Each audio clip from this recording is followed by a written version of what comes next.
And here we are, ladies and gentlemen, the grand final, the LVL Valorant Clash.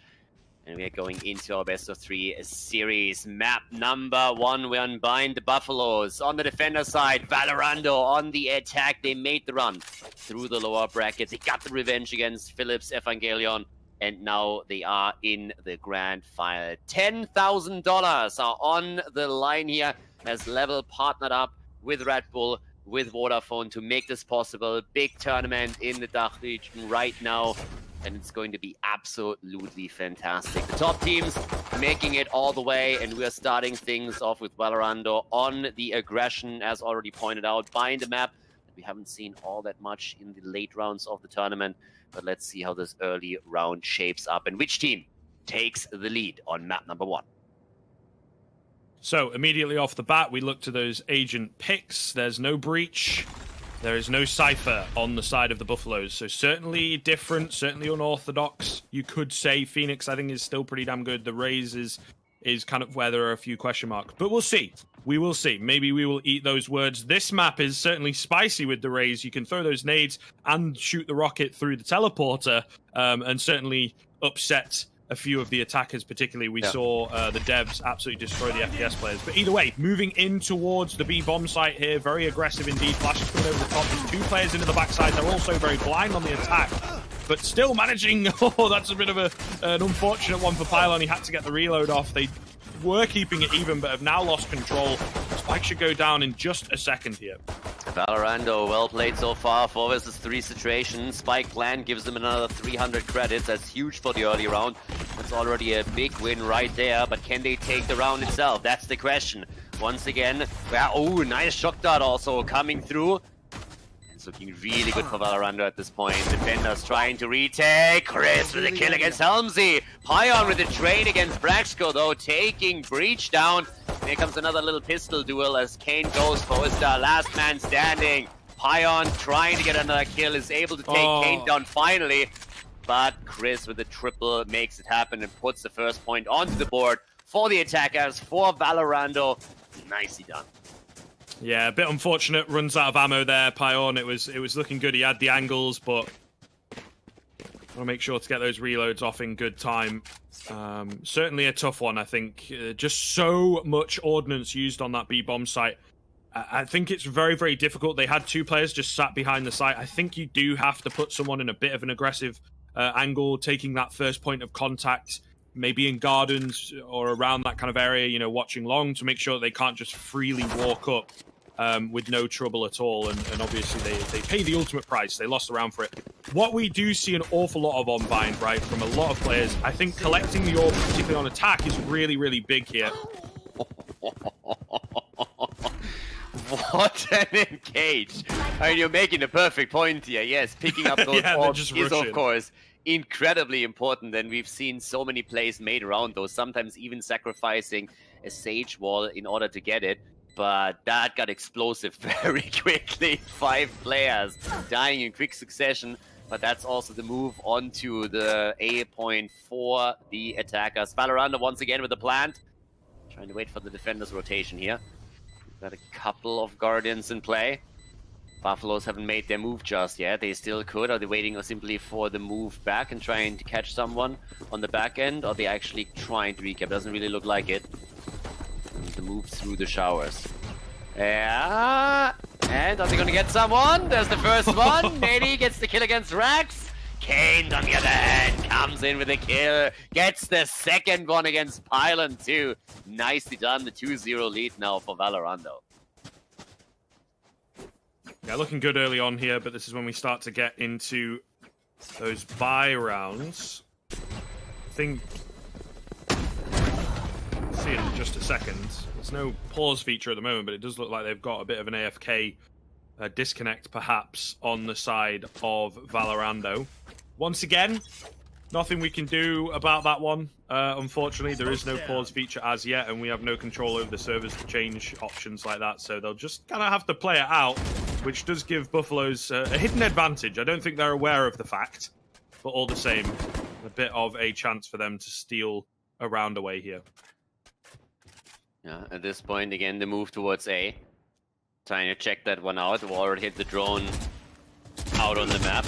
Still playing for that AWP again, trying to see if he can maybe grab that up. Also exchanging a couple of shots here. The Brimstone rather low, so Locka is taking some damage on Valorando's side. First little battle happening in the middle of the map, and Pylon getting the kill against Braxco. That's Breach down. Trying to get this essentially into a 5 versus 3, unbeknownst to the Buffaloes, of course. We're not aware of that AFK just yet. Get him. Now falling back again, going back towards the spike. It's really tricky for them to move into any of these points. We have 3 defending A, so breaking through there is nearly impossible. At this point, you're down to 2 players that are actively on the map. And here comes our AFK, back to business. I swear to God, that's one of those moments where it's just like your mom calling, you know, it's like, I'm playing! I'm in the grand final! It's like, you can play in 5 minutes! And it's like, Mom! But yeah, so whatever the reason was, maybe had to take the trash out. Apparently, that's solved now. So there were 3 here, but they're just gonna save.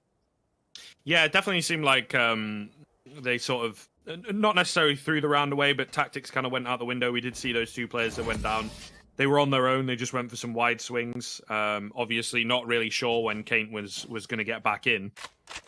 So it's kind of fair enough. Bit of a weird one. Does allow the Buffaloes an advantage, though, and bit of a cheeky advantage, right? We'll see what they can do with it. They have indeed been handed a gift, an olive branch from the gods of Valorant. We'll see whether they are able to make good use of it, but nothing too much to break down there. Not that spicy, nothing very fancy going on at all. Valorando still have money to buy, so it's like that round kind of didn't happen in a sense. Yeah, attacks coming in now, of course. This time with 5. But yeah, that 1 round lost. So that's playing around this one. Already a wall coming in. Okay, and here again, once more. Do we get a kill? Chris has been playing fantastic with the ult. Uses now the ult, grabs up the orb shortly after. They have really good orb control. I like it a lot. It's fantastic for their ults, of course. Already trying to move through here again. The Roomba is out as Raze is trying to go for a bit of information. Yeah, but the shift over towards B slowly. Valorando do like to go for this, right? They get some aggression in, draw some rotations, and then move back to the opposite bomb site. I think it works really effectively on Haven because it's such a big map. Byron, meanwhile, has pushed out Baths there and manages to find the lurker on the other side of things. The smokes come in, but they get ahead of the smokes. Neddy and Pylon doing a great job. A 3k in from Pylon. Fantastic round from him. And Valorando showing some kind of issues with the attack very early on. I don't think they're as comfortable on Bind as they are on that Haven. Very, very clean. I mean, the replay shows it directly, of course. It's really, they're long. We have multiple angles where they come in. And it's just like the timing of the smoke also. It just didn't perfectly work out. So they didn't wait long enough. It was roughly, I would say, like half a second that they just jumped out too soon, or the smoke was half a second late. Whatever the reason, it did not work out on the communication side, apparently. So they move in, and it's a clear line of sight for the defenders as they take them apart. Ties it up. 2-2. Wall is up again, and that saves also the ultimate orb once more. Yeah, it's a pretty nice wall, to be honest. Relatively safe. You don't have to peek out very wide. I'm going to see Looker just knife it down slowly but surely. Drawing a bit of attention. Pylon taking an aggressive angle here in Duca. In the off angle, going to get one around the corner. A second as well coming in from him. Does get traded back, but a beautiful round so far. Neddy still in on the site itself. It's all pretty much going to be down to Braxco. He does have a bit of help on the way, but it's quite far at this point. I'm very unsure, though, whether the bomb is actually making its way over towards this B bomb site or not, but I really like this position from Neddy in a garden, right? It's so hard to deal with. Yeah, and these two have held down the entire time here, so I would not really be surprised to see Valorando start to switch it up towards A little bit more. That was just absolutely good play in the last 2 rounds, both of them. I mean, honestly, Phoenix in particular, getting those 2 kills before he goes down and setting up the 3rd one, that was just fantastic. Now 4v1 position. Yeah, that's the kill right there. They know exactly where it is. Braxco needs to take the Roomba out. And that's immediately the moment where we have Raze just peeking around the corner and taking him down with a big swing here. Just look at this. Gets the first kill in, the second, perhaps the third. What a play there. Netty playing just fantastic on that B side together with Pylon. All right, time to shift it up a little bit. Lucka has also the operator now in play. Let's make some Shit chaos. just got real. Indeed, it definitely did. We will see whether he can tap into what he's been bringing the entire tournament, pretty much. He's been so good on this operator. But Long is pretty much going to be nullified every single round, I think. Netty has tapped into something pretty nice here to just, like I say, keep them at bay, keep them back, make sure he's not taking any early peaks, any aggressive peaks, not giving away early frags, which I think is a big difference. Valorando are used to taking aggressive fights, and Buffaloes are just not giving them any at all. Pretty much never. They're actually going for B again. So they take on Netty and Pylon once more, apparently. Incendiary comes out, and this time with the AWP, Netty goes down. Lucka, he's had it. Comes in with the operator and says, I'm going to show you boys how it's done. We still have Pylon standing. Well, at this point, he's just lying on the floor. Turned into a corpse by Rax, who just jumped over the box there and took him down. So the third time is charm, apparently, for them. Rax gets the kill against Pion, too. Nicely done. 5 versus 2 situation on the map now. Great play here by Valorando in the third attempt to go for B. So this is what happened in the pistol, okay? They went B, and the 2 B defenders were playing passive, playing, as you can see from where they died here, you had one in the crate, you had one in the little cubby corner near the crate. So it's like, when they play passively, I think it gives the room across to Valorando for them to line up a bit of ordnance, for them to get into the positions that they need to be in, rather than someone being in their face, making it awkward and calling for rotations. This round, going back to that passive setup, has not worked out for Buffalo. So I hope they realize that and they can turn it back into a bit more of an aggressive setup. Pylon by now also leading the charts here, despite the fact that he got taken out on B in the last round. Still all Vandals currently for them. We still have that operator, of course, for Lucka on the attacker side. Really, really good setup for him. That initial kill was actually really important for them.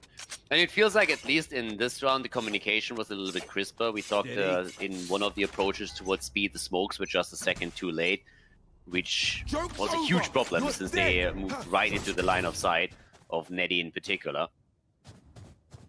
Buffaloes and Valorando, they're tight. Makes me super happy. This is amazing. Like, we have a best of 3. We're starting off with a very, very good match here. Helmsy popping off again with a double kill. Love to see it. It's fantastic here. He had such good movements also in the winner bracket final, as he won a 1v3 to clutch out a round. And here again, showing his skills off. Valorando not done yet.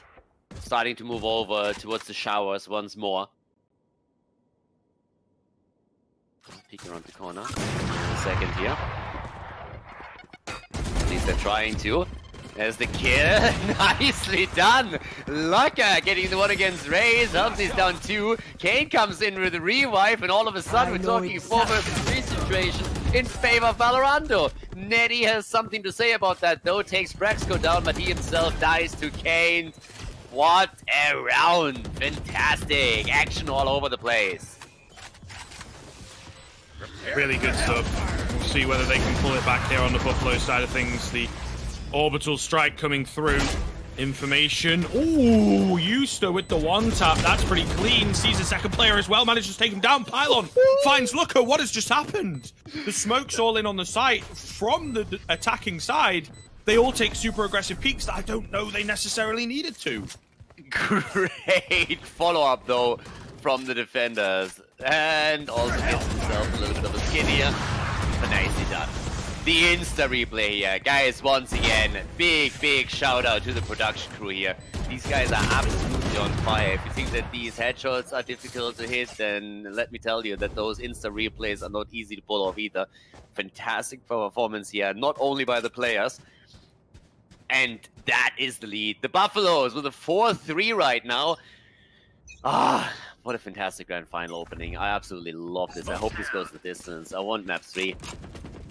Valorando on the attack now, already scouting out the showers, this time a little bit faster actually, grabbing also the orb, falling back slightly. Operator, of course, in play for Lucker. He's again looking for the shot. They're moving through Hookah this time. And that might be one of the small weaknesses that we have, actually. That we have a situation in which Raze is not guarding that choke point that Hookah is. She is sitting on A consistently.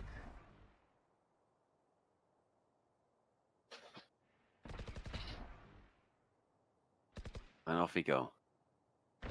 The last time they moved through Hookah, they ran straight into Phoenix. This time, yeah, I think they're really slowing this down, aren't they? And it's nice. So we call this contact in other tactical FPS titles with the sniper rifle, playing scoped in. Obviously has that one-shot potential in a lot more areas. Rolling Thunder going to come through, though. The Aftershock as well, but Neddy in this corner with the slow orb. Oh, what a round coming in from Neddy! The 4K!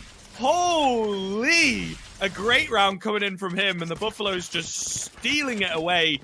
Oh, that is massive. This game is absolutely on fire right now. The individuals from the Buffaloes just playing so well. And just look how they set it up here the entire time, just hoping for the proper play. In comes Breach, sets it up. They expect them to be there long in the corner. Neddy has once more the perfect position on the window, gets the kills in, and just follows up with another 2. That was insane. I mean, him completely popping off there. And honestly, to an extent, that's also to Valorando. They did, again, smoke the wrong spot there. And that's a problem they had earlier when they were moving on to B. And Neddy, he has a couple of positions on this bomb site that are actually fantastic for him. This is the second time now that he pretty much just cleaned house in these spots. Lucker, this time with the Sheriff, so they didn't go for a full buy. Valorando, that is. 4 versus 4 situation right now. 2 points down on map number 1. Yeah. Phoenix comes in with the wall. Looking on the B again. Fell back, going through the tunnel on the left side. Pion with a kill against Kane. Sage down and eliminating the key player here. Shot dart coming in again. Everybody's still trying to go for B. 2 defenders on A. They will rotate soon once the spike is spotted. So far, that hasn't been the case. Nobody wants to jump out that window. I wonder why. Yeah, I know, right? Definitely looking tough for them. But it certainly is showing here on the Valorando side of things that they just don't have as deep a strat book. They go back to B round and round and round again. Change of angles from Pylon not going to work out. Gets taken down by Chris. Now they're going to start to move in. No, but again, an unchecked angle. And Pylon comes through. They thought they'd cleared the B bomb site, but no. He gets a double. Again, ahead of the smoke. The timing not quite there, and there's no time for him to get the spike down. Just going to have to back away and save. But Valorando are making some clear mistakes here, right? There's a good few situations where just need to swing to the left, look to the left. Cypher was in the process of smoking it. Let him get that down. You do have the couple seconds to let him do that.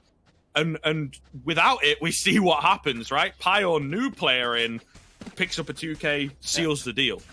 At this point, you just want to go in with Brimstone and say, like, okay, whenever we go to the window, just make sure that you use all your smokes on that left side. Just make sure Neddy can't get anything in.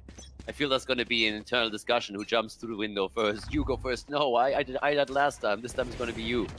But that is just perfect play by the Buffaloes. I really love it. It's great play. Neddy again, double kill right away, right off the bat here. Pushing it out aggressively off B. They come through Hookah, take the hits here. Buffalo switching it up. That's amazing. I mean, we're talking about Valorando in particular, how they need to change things a little bit. But then all of a sudden, the Buffaloes on B going for the aggression, pushing out, getting a double kill for their efforts here. And that was totally unexpected by Valorando. They just didn't see that coming. Didn't expect it at all. Flawless round. A fantastic play here. And really, that switch up on B by Neddy and Pylon it was a total curveball for Valorando. They did not see that one coming. For sure. I think that we're starting to see Buffaloes really edge ahead here, not only because Valorando are making some mistakes, but because they are being adaptable. They're being dynamic with their positions and keeping things nice and fresh. I think Neddy particularly has been having a really, really, really good game in that sense that, you know, he will pick up one kill, readjust slightly. We saw it in the 4K. He's not stood in the same spot for all 4 of those kills, so he's really doing a good job of that. We are going to see a change up here, though, Khaldor. We're going to see them move across to the A site, see if they can find some success there, but not quite dedicating in the same way. Still a couple of them edging back towards B, preferring that. However, in comes the Hunter's Fury. See whether Chris can pick up a kill here. He's certainly getting close. He does, but not before Pion actually gets one for his team. So a relatively good pickup there under the pressure. 4 versus 4. Yeah, the heal on Sage used now, so down for probably another 30 seconds here.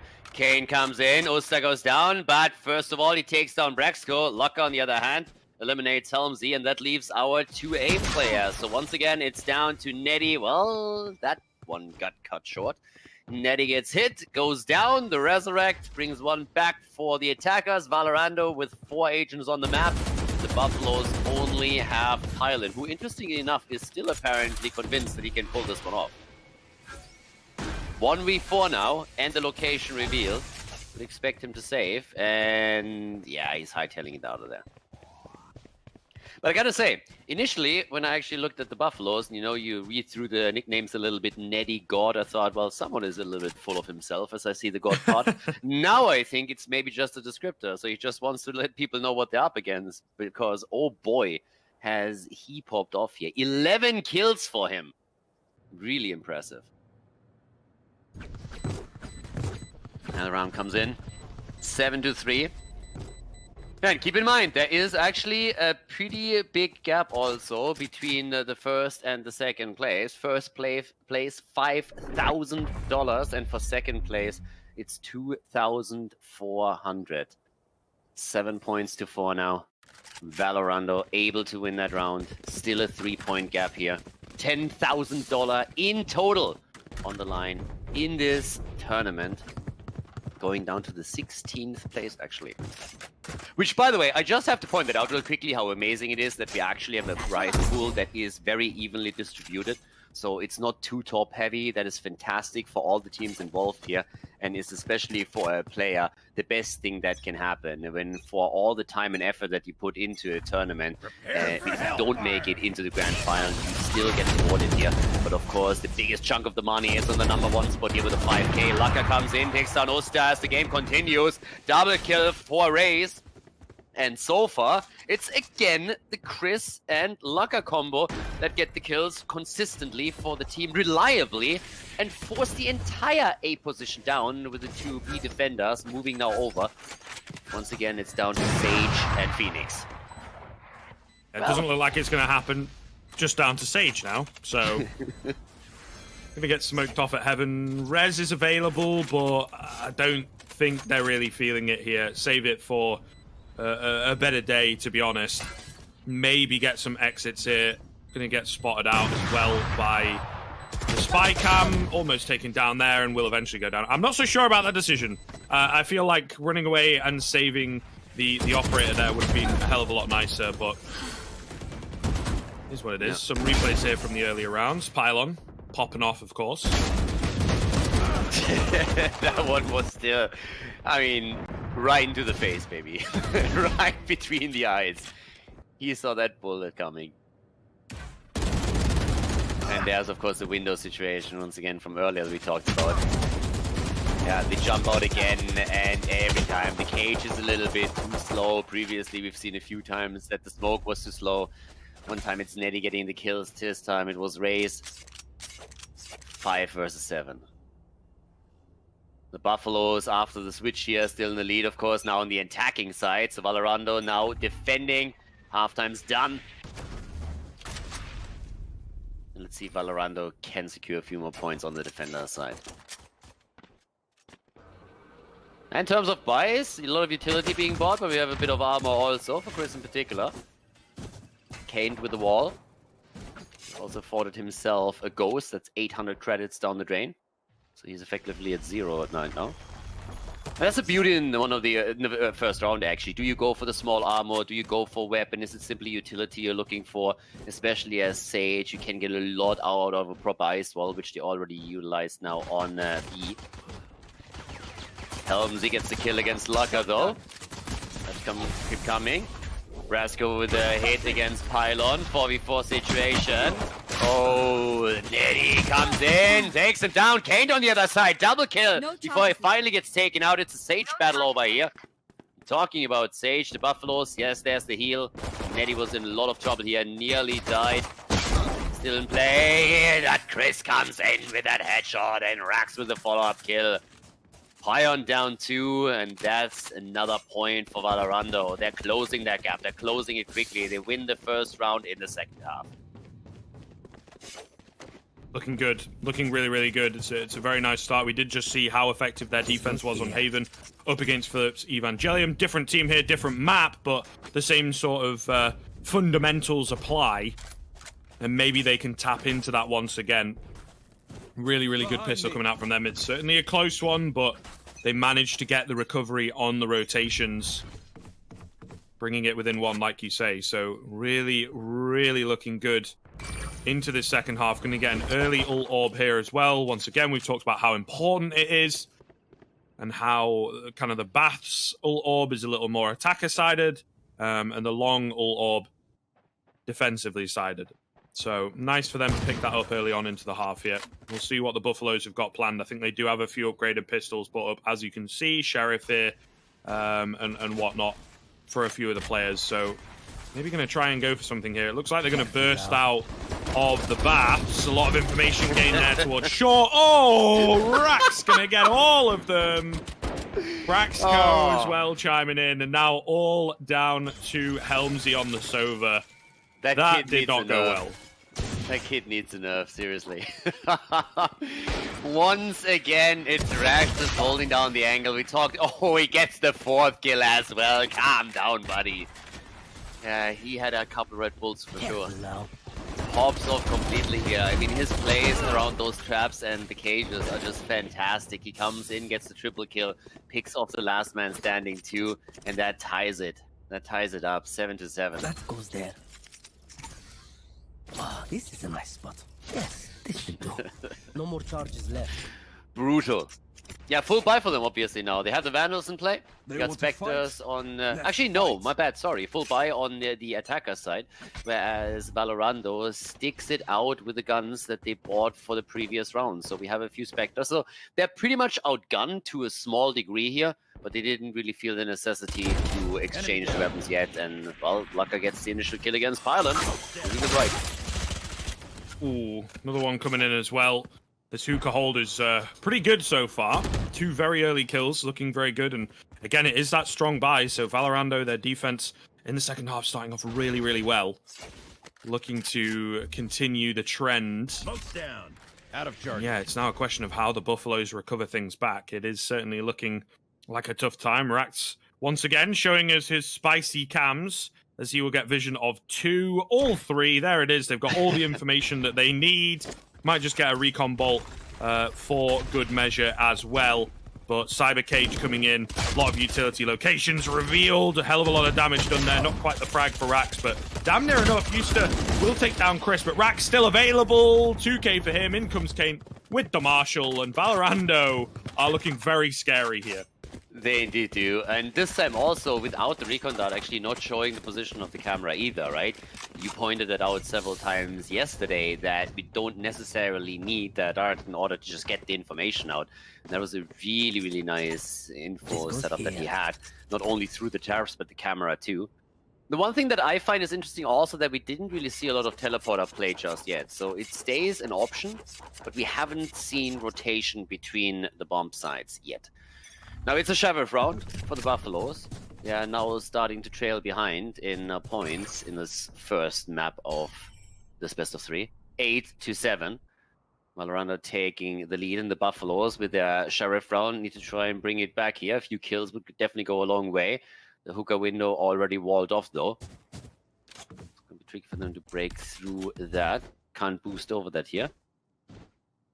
And they're still waiting it out a bit. Wall lasts 40 seconds. I mean, generates over time. Can break through that quickly. What's the end? Not still. Oh, they waited out. Yeah, I think their end goal is the B-bomb site, so they're cool to just sit there and wait for it to fall as they will start to burst out all the ordnance coming over the top here, and it's unfortunate timing, but doesn't matter. Kane! Oh my god! Keeps going! Absolutely unstoppable on the back of the B-bomb site. A huge round once again. Oh, and Helmsy, who was lagging behind a bit, I think trying to catch off rotations, is like, guys, what happened? What happened there? And like I say, it was almost so unfortunate because like they'd rotated the third player away from the B-bomb site at the ace as well for Keynes. Hell yeah. A huge round for him. Look at this. Beautiful. Absolutely beautiful. A stellar play, yeah. Kane is going crazy in this one. We talked about him yesterday so many times. I mean, every single player on the side of Valorando had their moment, right? We had so many cool plays. We saw Lucka multiple times with that operator. Braxco being aggressive, getting the kills in. Rax with this fantastic Cypher play. Chris with these ults that he has on Sova time and time again with the kills. And now we're looking at Kane getting the full ace here. But the quad kill and him holding the position all alone on B. So damn good. Out of charges. And that's 9-7. So now we're seeing, again, the attempt to double check a little bit on A, but also two of them making it over to B. Not really with a lot of success as Raze goes down. But oh my god, what a setup here.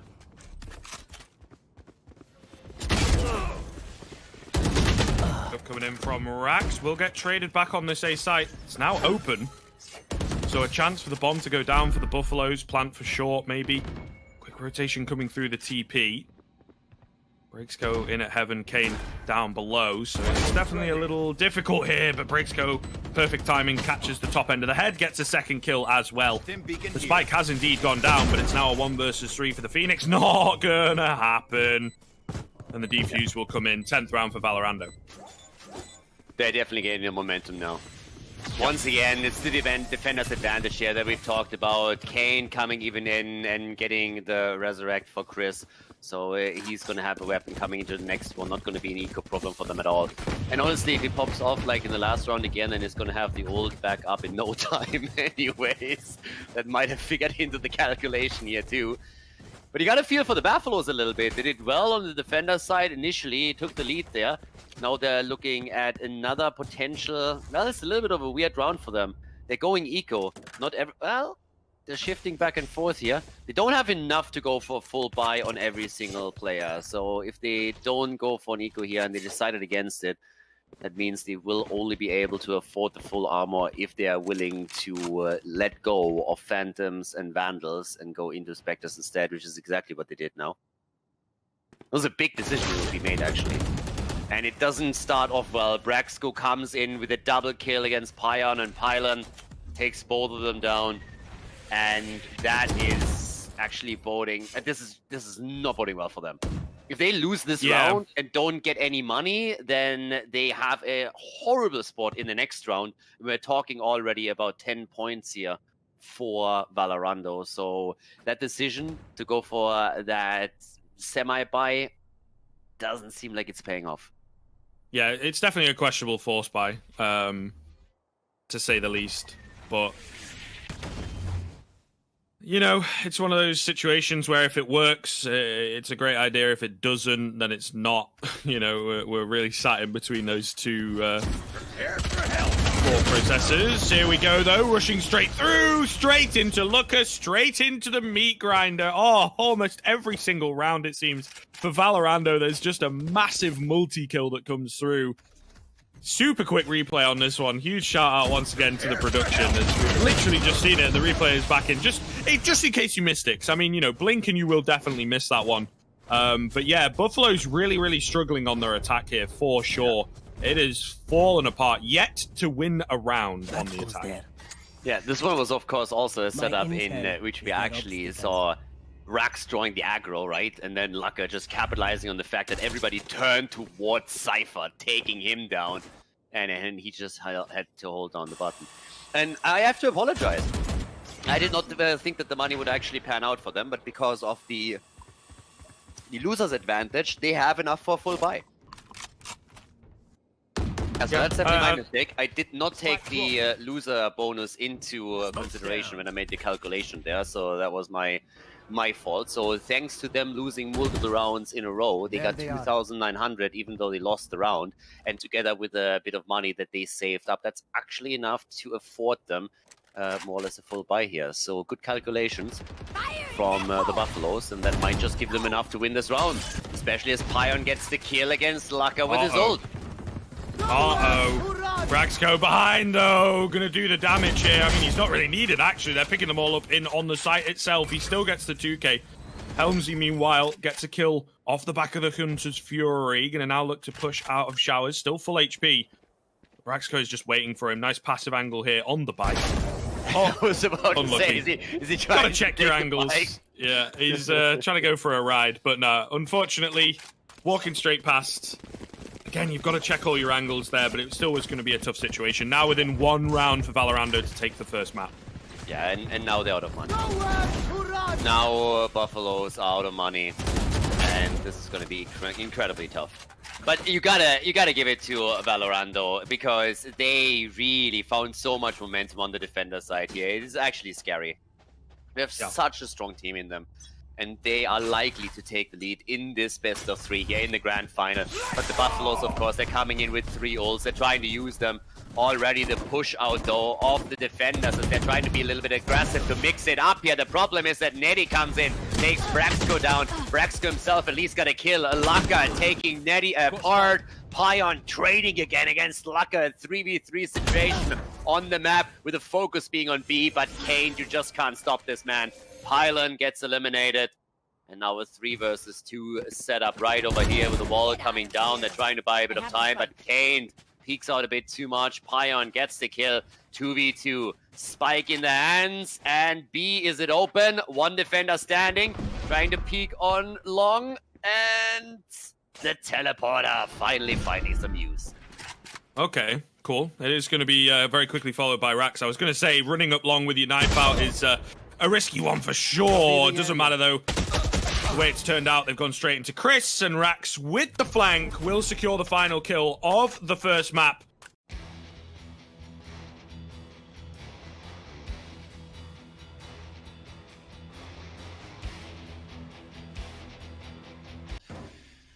And with that, we're jumping into the second map. We have a split on our hands. The lead, of course, in the best of 3 series here at the grand final of the LVL Valorant Clash for Valorando, who this time start things up on the defender side. The Buffaloes, they have to win the map to bring it back and force the third and final one in this grand final.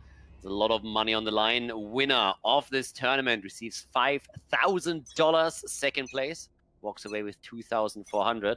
And the first round starts off right away with the attackers starting to focus a little bit onto A side here on Split. Oftentimes we see the aggression through the middle.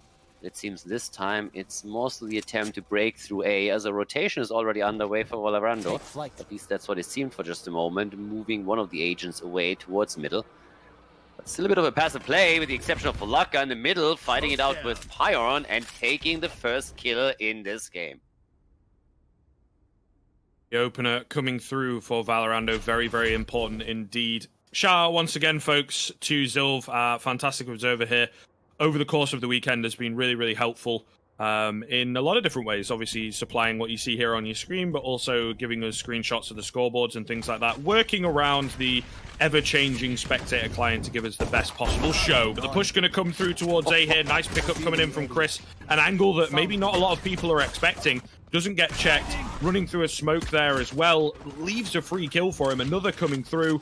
Lucas helping out, and it's all fallen apart once again for the Buffaloes. Only Neddy remaining, and of course Neddy, he's got the ability. He does manage to find one, but he's got to get 4 more, and I think it's certainly easier said than done at this point in time. They know exactly where he's at. The spike is also down and in the hands of the defense. And there it is. Kane comes in with the final frag. An opening pistol goes the way of Valorando. And Eddie at least picking up 1 kill, securing himself another 200 credits. But of course, this one hurt, and hurt quite a bit. Good start for Valorando into the second game. Now they are on the defender side. This is where they're most comfortable at. The attack towards A is being set up again. A bit of a buy with a Marshal in the hands of Kane this time. There's actually also a Bulldog. Got a Spectre. 2 of those actually, whereas the attackers, of course, going more so for an eco setup right now. So just trying to pistol it out, maybe just zerg it up on A and try and rush it a little bit in the hopes to get a quick kill here. Let's see if that pans out for them. There is already the first attack. Helmsy with the kill against Braxco. That was already a good one. Taken down with a Sheriff. Nicely done. The rest of the team mainly rotating over, but the kill as Chris takes Oster down, is able to follow up with the second one against Helmsy. Pion also eliminated. 2 versus 4 situation now. But the spike plant itself nets them 300 credits each for the next round. That's already a big semi-goal that they achieved here. Yeah, to be fair, I mean, considering what they'd invested and everything into this round as well, kind of did need to get something for it. All now going to be down. 2 pylon hit. Spots out a couple flash going to go round, but the timing not quite there for him. They will indeed manage to pick him up. Again, a relatively clean one from Valorando. Like I say, the bomb plant is really nice for Buffaloes, but I think they spent, like I alluded to, catching the creds and stuff. It's a little difficult, I think, again, to follow, but I think they did spend a little bit into that round, so not sure if the 1 kill on the bomb plant is even worth at this point. Yeah, they got enough though for full-on buy here. Yeah, okay, fair enough. I guess they didn't. I mean, they spent some. Don't get me wrong. Yeah, they sure. got a Sheriff, but they didn't get anything too massive. But in this case, it seems like Usta at least had to abandon a bit of the utility that he initially wanted to buy. It looked like he gave up one of his smokes in order to get the additional 100 credits that he needed to buy himself a Vandal here. But they are still pretty well equipped when it comes to not only utility but also the weaponry right now. Of course, armors also 50 on each player. So this is one of the more important rounds for the Buffaloes. If they can win this one, then they can build up some momentum. Valorando with 2 wins in a row. Which also means that if Valorando wins another one, then thanks to that loser's bonus, the Buffaloes would get 2,900 for the next round, not counting potential spike plans or kills. And they're shifting it up. They're going for B this time. Single defender, all that we have there. The wall is up as they are rushing in. The rotations are happening, but that's a really good setup here. And nice. Pion gets the kill against Rax. Very quickly, Cypher eliminated. Yeah, he tried to get aggressive, tried to pick up a few frags before the bomb went down. Does not really work out for them. Nice utility usage here from the attackers as well to just keep Valorando at bay. They're really, really locked out of this site right now. 5 versus 4, now into a 5 versus 3. Trade back will come in, but not before Pylon picks up 2. Ooh, nice pickup. Does come through from Chris, but I think possibly too little too late. Difficult to tell. He knows where the sages are. Oh, but Nettie with the flick around manages to pick him up. First round on the board for the Buffaloes. Really cool play there also from Chris, though. Like, he waits long, bursts through the wall, tries to get the immediate kill in. But then the flick, as he said, Nettie once more just being... he's honestly the backbone of the team at this point. Every single time when the shit starts to hit the fan, he's there and just cleans house. So we have 2 versus 1 on the board on the second map. Good lead for Valorando, but that was an important win for the Buffaloes. Pick up a Guardian here, actually, for Pylon. They attempt through the middle for the first time. They're shifting it up quite a bit. First, the attacks on A that we've seen over and over again. Then the move into B. This time, the attempt to break through the middle with the wall already up. They break through it very, very quickly. High ground position for Raze. They can get the angle there, but there's, of course, the slow op, and that allows the rotation. Ult coming in. Sova again. And Brax for the kill against Helmsy with a Sheriff. Well done. Looking a little dangerous off the back of that. The heal now spent by the Sage, so that's a kind of 30-second window that's not available. Fair amount of ordnance still remaining for Valorando as the smokes have gone down here, buying more and more time. The boombot will be used and need to follow up. I think Kane should be okay from this. Is going to take it down, wants to be safe. That's fair enough. Another bit of ordnance in. Nice crack angle held from Looker. A great shot landed there another kill to come through in a highly important round from Valorando. They're going to now move towards this B bomb site where Rax is waiting. The Cyber Cage this time better placed. He spots out one, gets the double in the smoke. Kane is around to help out for the flawless round for the defenders. Beautiful stuff for Valorando to get straight back on the board. It shows once again how important Cypher is for the defense and how strong Rax really is. His timings are just absolutely perfect. The setups that he places down every time trap the attackers. He has the vision, has an easy double kill, slows them down too. It allows the rotation of the rest of the team, which in this case wasn't even needed. Buffaloes, 2 points behind. Good start here for Valorando. But let's be honest about it too. We expect Valorando to take a solid lead here. They are on the defender sides. This is where they are at home. If the Buffaloes were able to come out with a positive result out of the attackers round, that would be a very, very bad sign for Valorando. So the question here is more so, how big will the advantage be as we're heading into the second half of this second map? And can the Buffaloes then bridge that gap? That's at least what I would expect here. So Valorando have to get these points. Every single win for the Buffaloes here is a big one in my book. Yeah, they managed to get the spike down here on the Buffalo side of things. It was looking good, but a really big play comes through from Kane. Chris to get the final frag. The operator saved as well. So a good recovery. It did look a little bit dicey. Some well-placed smokes on that A bomb site can actually make it quite difficult for the defenders. Like we have said multiple times, those brimstone smokes last a long, long time. So you kind of feel like you have to run through them. Do you want to wait? You know, you get impatient. Very dangerous times with those smokes on the A site, but it works out for them in the end. Kane coming in once again with a nice little clutch play. Yeah. Rax here with the early setup now once again as he's the one controlling B. Gets camera out first of all, just wants to see whoever comes through. Only one attack in this case, everybody else is focused onto the middle again.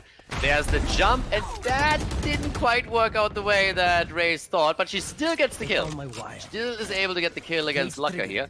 Nicely done. Cage on the other hand is up. That's a 4v4 situation from here on out.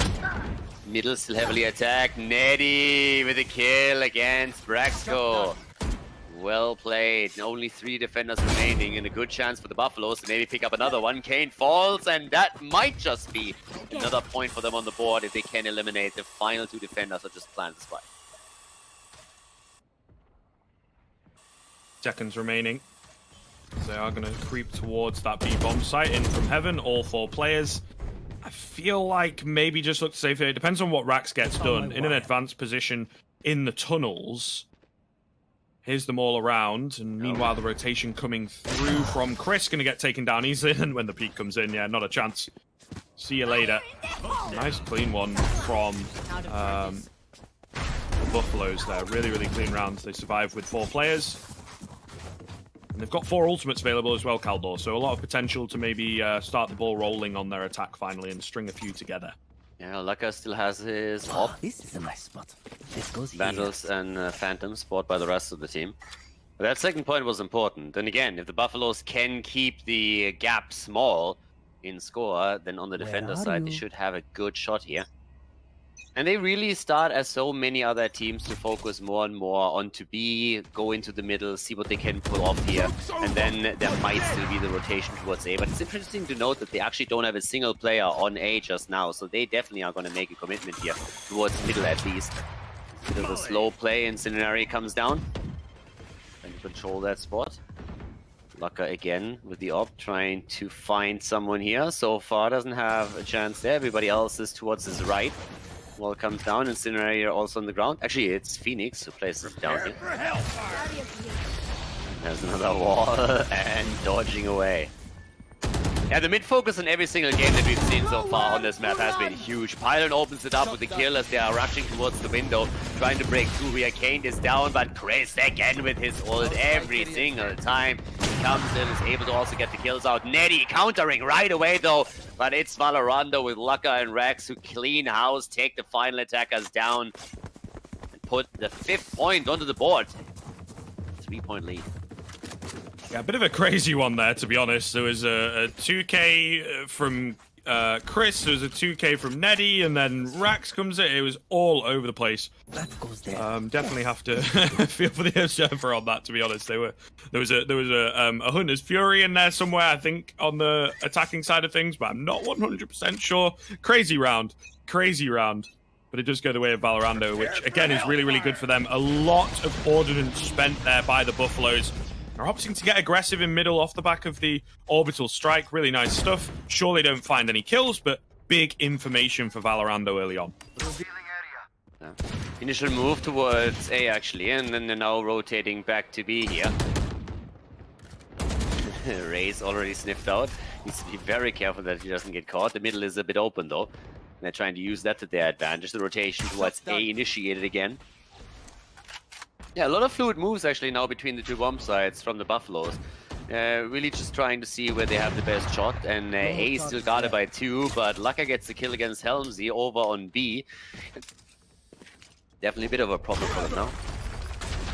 Okay, here comes the tremor through. Still sneaking up the ramp.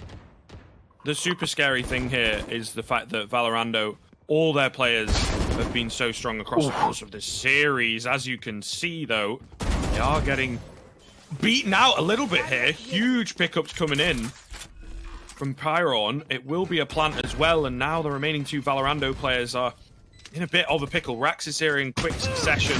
Looker moving down the ramp. Oh, they weren't expecting this player, though. I believe it was Looker who came from the ropes, and then 2 players just jumped straight up and catch them off guard.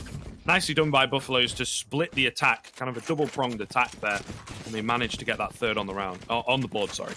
Yeah, and there's a little bit of a problem now also when it comes to resources, because there's quite a few on the defender side that don't have enough for a full buy. Since all of them are just eliminated, they're actually going into an eco round now. So that might just be another point picked up by the Buffaloes. And as I said before, I totally expect Valorando to come out ahead in this first half, since they're just so comfortable on the defender side in general, also with the agents that they play here.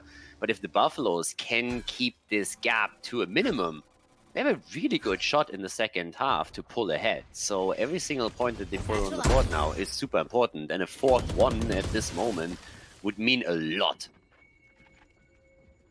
And they're trying to break through the attack here in the middle now. Deploying drone. Chris with the drone. It's gonna spot out at least one. Yeah, he turns Possibly. to... Yep, there it is. Nice push in from Rax. I was going to say it's a very slow start to this round, but he takes the initiative.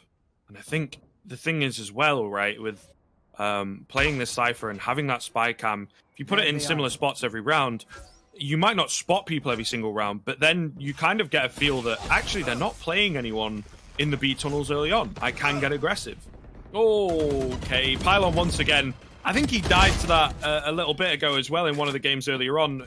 Really not sure of what happens with that aftershock. Definitely needs to learn, because he's died a couple times. Questionably from it. Look at though with the double spray down from behind. Flawless round coming in from Valorando. Oh man, it's so difficult here for the Buffaloes. As soon as they seem to get a foot in the door, it's just like immediately slammed back in their face. Yeah, that one hurts. That one hurt a lot, actually, because, as I said, this was a round that was, just when you looked at eco and at equipment, definitely winnable. Attackers had a bit of an advantage there, but it didn't go well, and now we have a 6-3 lead for Valorando on the defender side. So that was a big one. That was a big win for Valorando. Well, now that we're heading into the next one, of course, the attackers. There's a few Spectres actually on their side now too. We still have a Vandal here for Pion, so that's going to be important. Sage walked away with that. The AWP for Chris though, and that's a kill. First kill coming in. Chris with the AWP this time on his Sova. Yeah, there's the ult hitting pretty much everybody, slowing them down. Chris with another kill. Helmsy at least got 1 counter, but it's a 4 versus 3 now. And they're still committed to A, and this is just spelling trouble. Already more vision granted. They know exactly where Sage is. There's a shock dart coming in. 23 HP. That's not a lot. Has the heal ready, but might not be able to use it. Has the time, but just as he was going for the gun again, Laka breaks through the wall, takes Neddy down. Pylon at least gives the counter kill. remaining. There's definitely a chance here. Yeah. There's definitely a chance. I'm not sure they fully recognize where these remaining 2 players are at. They definitely do now, though, with the trap wire coming through. And Pylon having to be really sneaky. It makes it very difficult to find trade frags. 1 versus 3 is going to pop the run it back, but immediately taken down. They know he's got to be somewhere nearby.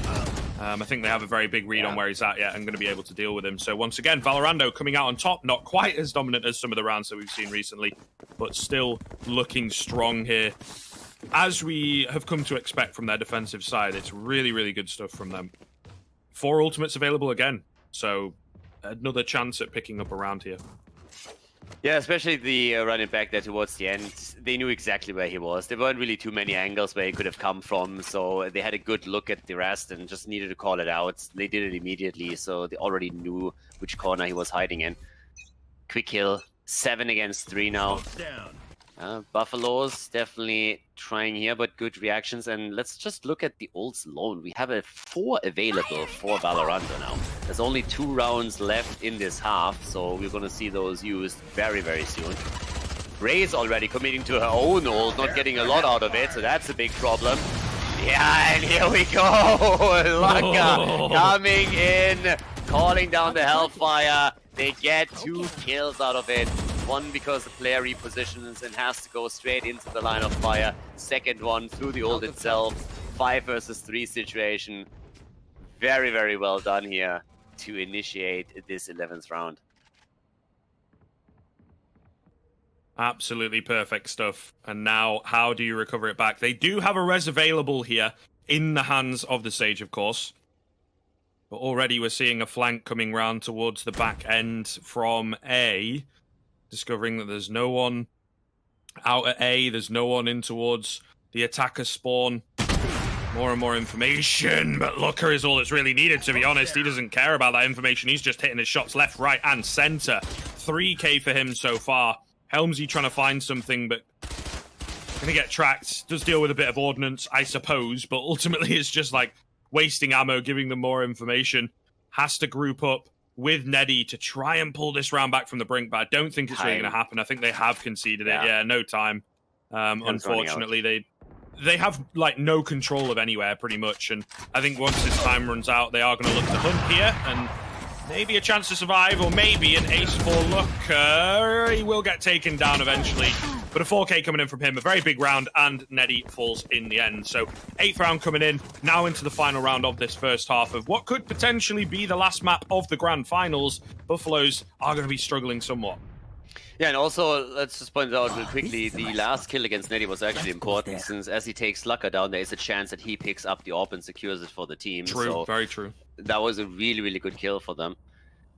But this is the last round in the half, and we have 5 holes available. We have the Resurrect on both sides. Still got also all the information through Cypher if he pops his. Ooh, talking about it. Pion with the insta-kill against Brexco. Damn. That was a quick one. That's what you need to see, man. Yeah. What needs to happen, to be honest. You need to get aggressive. You need to get in the face of your opponents. You see the Hunter's Fury coming out from Chris. Has been very prevalent on it. Not going to find anything, in fact. I don't think he finds any damage at all. Pylon, meanwhile, has rushed out onto this B site. And, okay, here we go. Through the smoke. Usta giving Rax a taste of his own medicine. And we might just see them secure a bit of a round here towards the end. 5-on-3. Yeah, it's looking good for them now. Uh-oh. And Kane giving us the Pylon 2 down. Double kill on both sides. The Resurrect. Neddy making it happen. Last man standing is Chris. 4 versus 1. This should be the round. Yes, Neddy secures it. He gets the final kill. And that's 8 points against 4 as we are entering the second half of map 2. Cage triggered. So we're going to get a quick recap of what went down in that first half. Really, really, really tough start, I think, for the Buffaloes. Once again, we talk about how important these early rounds are, and you can just kind of see as these replays come through, quite a few rounds go the way of Valorando before the Buffaloes were able to get one back, right? And that was kind of the case the entire half. They maybe strung 2 together like once or twice, but didn't have the same sort of momentum that Valorando did, and it's really made the difference. But with things swapping over here, Buffalo's, we've talked about Valorando's defense being really good, but Buffalo's also had a pretty good defense, so we'll see what they can pull off. Yeah, and this is really the moment to just show what they're made of. They need to bring this back if they want to have a chance to tie the score in this best of 3 and force the final map. They definitely have the tools to do that. So on their defender side, how can they actually hold this one down? Valorando is now attacking. They need another 5 points to secure this one. First round is going to be super important already. Bit of damage dished out. That's the first kill. Pion gets it against Chris. Nicely done for the defenders. But he's under heavy pressure as everybody just swarms in, and it is going to be a pistol battle over here. Another one coming through as Brax gets eliminated. Cypher is low as well. We have just utility flying everywhere. Cages up. The smokes are coming. The blinds too. But as the dust settles, it's a 5 versus 2 as Netty gets another kill against Rex. Valorando falling a bit behind here.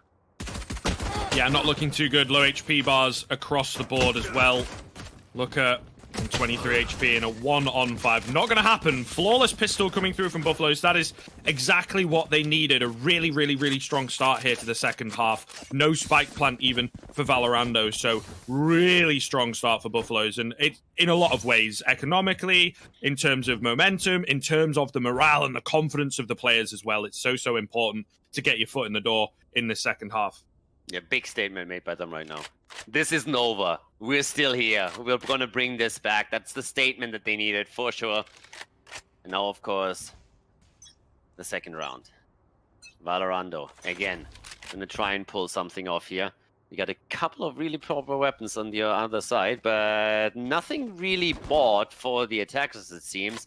There's no armor, at least, on Rax. He didn't buy a pistol either, so they're just playing this as standard as they can. Ooh. Any kill is a good kill right now. Rax gets taken down, though. Pion with the second kill against Laka. Netty, and this could be another flawless one, as the only man standing is Chris. And he is good on Sova, don't get me wrong, but I doubt that he's that good. No armor, no gun. Doesn't get a kill. That's another flawless round. But as I said, they didn't spend anything outside of utility. Yeah, this here on the replay actually could have been a lot bigger, I think. If they'd have grouped up to do that, they could easily have overwhelmed that one player on the B-bomb site and at the very least gotten a spike plant. But it seemed like it was an afterthought, I suppose, from Kane. He didn't communicate that they could do that with the rest of the team. It just kind of depends circumstantially as well, because I think using the barrier orb behind another barrier that's already up, you can't really do it if the Sage isn't there. And how were they to know that Sage was going to do that on the B-bomb site? But definitely something to consider for the future. As it stands, just simply having a spike plant would have been nice for them. Would have been a few credits. But this is, of course, a full buy for them right now. They gave up the second round in order to get enough credit for this one. But Pylan opens it up with a kill against Braxco. Kane at least responding in kind. Pylan with another one. Kane again with a reply. 3 versus 3 as they're moving on to B. Rotation of the defenders is happening. Spike so far has not been brought over. And one defender is still on the ropes. Waiting it out here. Pion the one to guard the spot. As the spike is now being taken. This is going to be a super important round here. Valorando walks away with the momentum from this point on. And they have a good shot of getting the double digits pretty quickly onto the board. But the Buffaloes with 2 early rounds, 1 in this start to sneak over to A.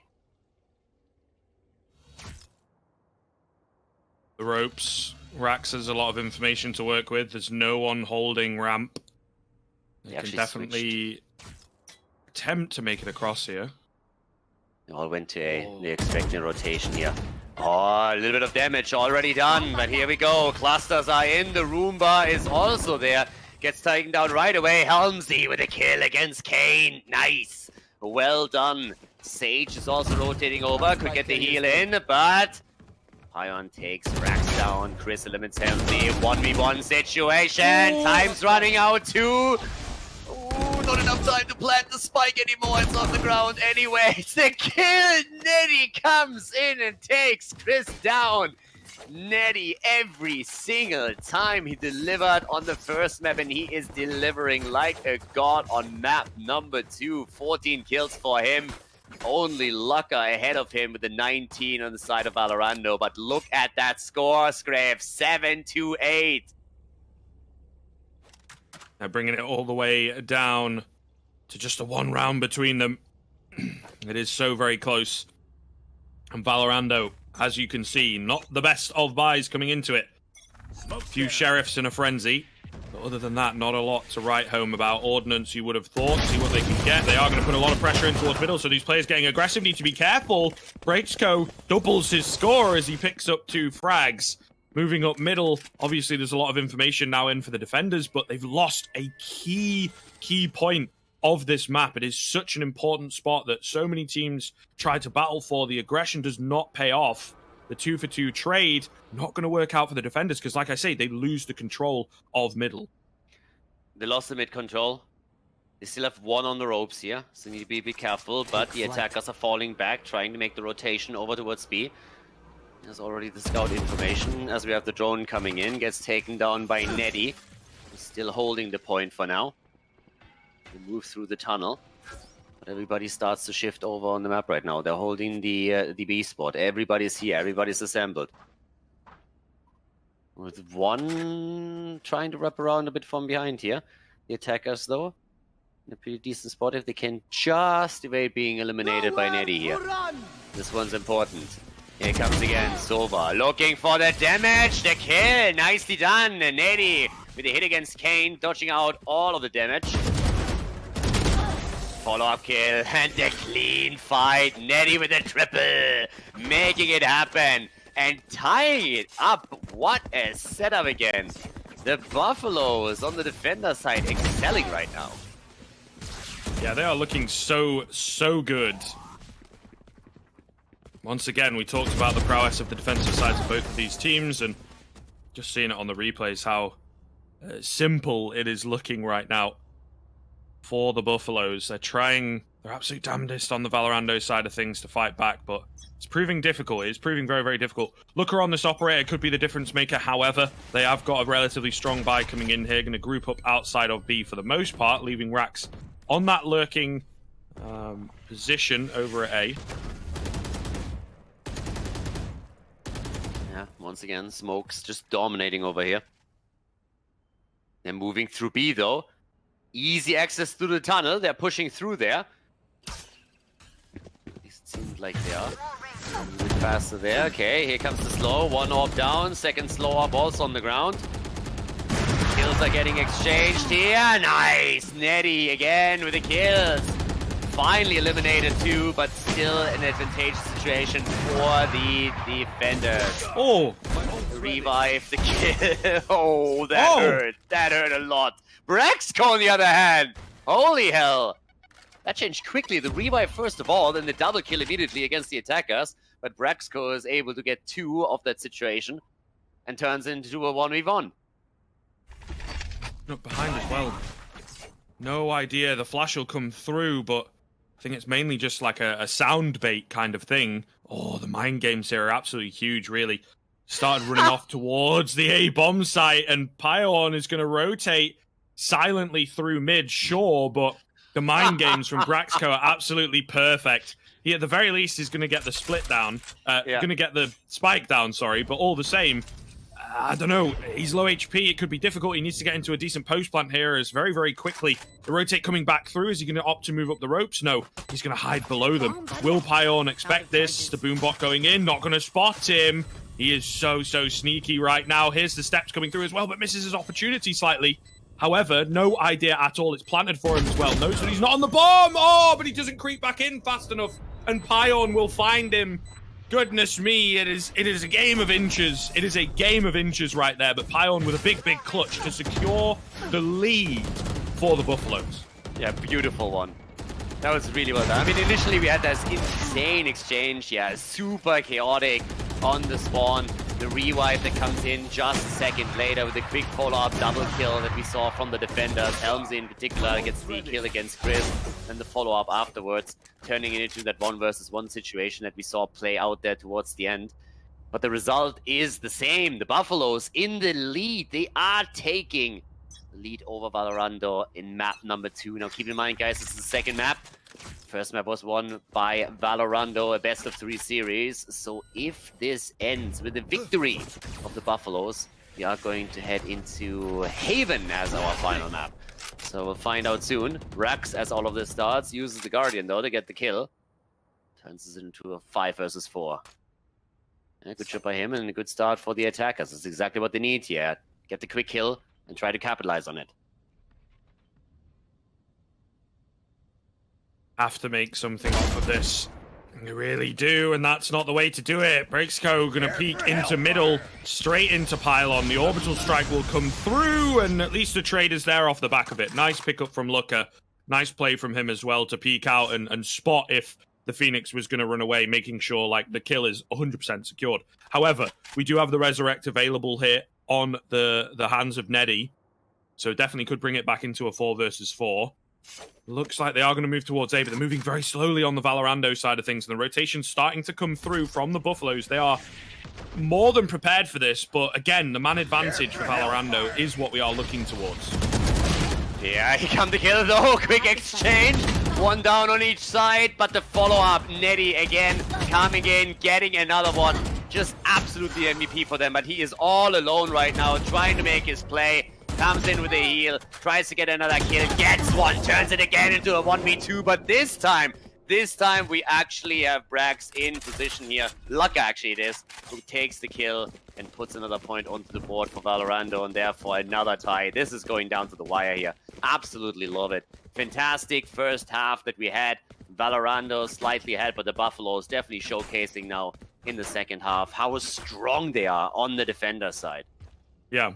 I think it's down to the map, it's down to the teams themselves, and it's down to kind of just the way that the game is working at the moment with the ordnance. A lot of it is designed to slow people down and to keep people at bay. So obviously that is going to favor a more defensive mindset. But definitely is down to the teams. I think these two teams are particularly good on their defense as compared to a lot of the other teams that we've seen. Ooster going to take down Looker early on. That is a big name to be taking, and a nice confidence check as well. Some of these plays in towards mid from Valorando have been working really, really well recently. Nice Hunter's Fury coming through from both sides, in fact. Helmsy going to get one in the sewers. Big damage there in the middle as well. A little bit of a chunk onto 2 players. Forces the Sage to use her healing orb. Meanwhile, we're now into a 5-on-2. That seemed like a off-the-cuff decision there from Braxco to run in. Kane trying to pick up the pieces. Not going to happen. Down goes Chris. And immediately, as soon as Valorando are back on the board, we've got the Buffaloes with a flawless round. Big one. I mean, great setup right there, as you can see, and also a beautiful kills that came through in the middle. A bit too aggressive maybe on Valorando's side. Easy capitalize from the defenders as they get the flawless round and the lead on this map. A total back and forth here the entire time. I mean, they are really neck and neck here. Yeah. Now the Buffaloes in the lead. Goodbye for them. And we are going to see another eco round likely for the attackers. So if Valorando can just absolutely pop off here, the Buffaloes should be able to pick up another point. It's definitely not going to be an easy attack, let's put it like this. But the aggression alone, if you can overwhelm someone on the point, you find a good entry, you just zerk them down a little bit and swarm him, then you can get that kill and maybe have a chance to slowly get yourself some weaponry. But as it starts with only pistols, this is going to be a tough call. You were able to buy some utility, that's all. They just didn't have enough for the proper buy. Good dodge on the blind, and they're all funneling in. Pylon capitalizing with a double kill, but 2 are going down, and that's of course easy weaponry in the hands of Valorando. Now they might just be able to pull this off after all. Good trade for them, very good trade for them. But Neddy, always Neddy, the triple kill. Someone stop this kid for crying out loud. Unbelievable, he makes it happen again and takes them down single-handedly. Yeah, looking so good there. Quick replay on this one as well, just lining them up on this corner. Fantastic stuff. I don't even think he realized, to be honest with you, but a great round on the Guardian. Absolutely fantastic, to be honest. He is so strong right now, looking great. 24 kills. It keeps getting better and better and better and better for Neddy, and therefore for the Buffaloes. 11-9 now. Their defense looking so good here on Split. And again, Valorando, we did see a little bit when it came to Bind. Their attack wasn't so good. They're very good at Haven, but it seems the other 2 maps not quite as clear-cut, not quite as coordinated, let's say, and it is definitely showing here towards the tail end of this game. Yeah, it definitely does. I mean, initially the trade was fantastic for Valorando in the last round. It finally gave them some weapons. They could just loot the 2 defenders that they took down, and then Netty just another day in the office. Like he's doing it every day. I mean, it just continues where left off. Gets another double. Pylon at least chips in, says, dude, leave some for the rest of us. So he takes 2 kills as well. That leaves Rex standing as the last man for the attackers. And the Buffaloes, they are pulling ahead as Usta takes the kill. 12-9. One more map, one more round is all they need to force the final map in this best-of-3 grand final. Beautiful stuff. I mean, this is what we wanted, right? We wanted the competition. We did kind of want to see that 3rd map as well over on Haven, which is Valorando's favorite map, quite clearly, from the performances that we've seen here. And it would be really, really fun to see what Buffaloes can bring to them, as we've not seen them play Haven, in fact, right? We watched them play Split earlier on.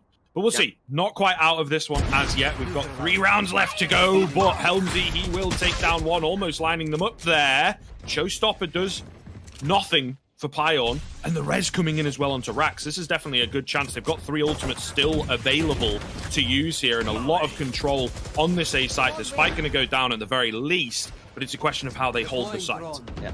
But a good decisive round for them so far. They made the decision early. They decisively pushed in. The communication was good. The execution right there. 4 vs 4 now. Here comes Gold as he's running it back, trying to go in for the kill. Can't quite get it though. Braxco takes Helmsy down. We'll start with the kill against Chris. And here comes once again the breach. Kane and Lucker come in with the kills, and that leaves Netty standing in 1 vs 3.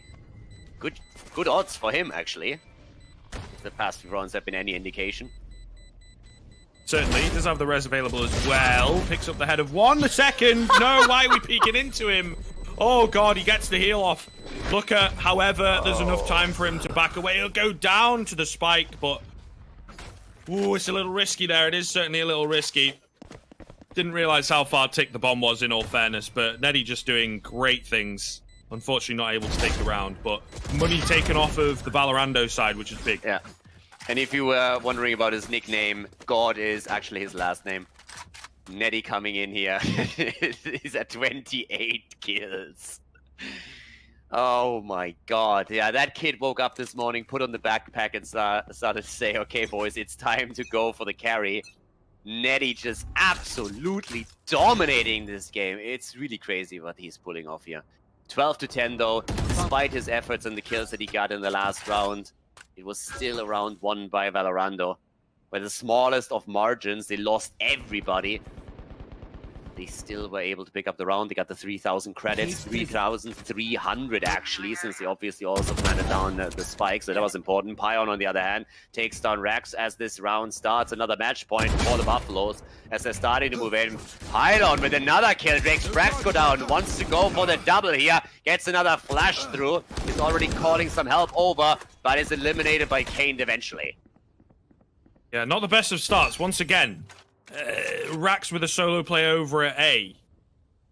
Don't quite know why. Braxco does the same thing then at middle. Use this ordnance. Don't just go running in. Work together. That's what this game is all about. That's what the other tactical FPSs that some of these guys are known for are all about. So it is definitely raising some question marks. Oh, huge orbital strike coming in. That'll clear out the mid-angle, allows them to push into mail room. Kill coming in off the back of it as well, but the return orbital strike. In comes the peak, in comes the 2K, and there it is. Netty with the final frag. The Buffaloes will take that second map, and we are going to need Haven to decide who the victors will be of our grand finals.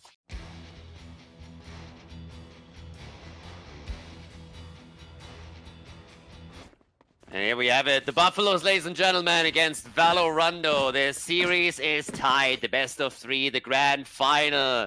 It is going to be amazing. The level Valorant Clash heading into the final map. The Buffaloes starting things off as the defenders, whereas Valorando is on the attacker side for the first half. Played fantastic here in the past. Haven't seen too much Haven yet from the Buffaloes. Valorando, of course, they excel on this map. This is a very good one for them. But what do the Buffaloes have in store? And how much did it help them that we had so many games of Valorando already on stream? Could they get some important info that they can exploit right now? We'll find out as the first round starts up, and it seems that Valorando is making their approach towards A. I like this. So A, the camera has been taken out, and B, they're kind of reading into the fact that Valorando, they like to group up towards the A mid kind of side of the map early on into these rounds. So we've got an early push down C. There's no one around, and I think they're eventually going to start to edge forwards, pull off a quick flank. Looks like the hit will be the A bomb site itself, and timing going to be everything here. I don't think they expect this flank so very quick. Pylon, though, out in the open. We've got to be careful getting these dark covers in, which is very nice, I suppose, but really does need to be careful. In comes the fault line, going to stun him up, but Helmsy in with the rotation already. Kane will take down one. The bomb plant should come through, but it's this quick flank from Long. Are they going to be ready for it? Maybe it's not quite fast enough. In fact, 4 versus 4 coming in. Low HP bars for the Buffaloes across the board. Exactly, they're pretty low here. At least we could see Sage healing one of them up, but Sova still a bit low. The wall is already on the ground here. The retake attempt now from the defenders. Buffalo's fighting it out, but Chris with the kill against Osta.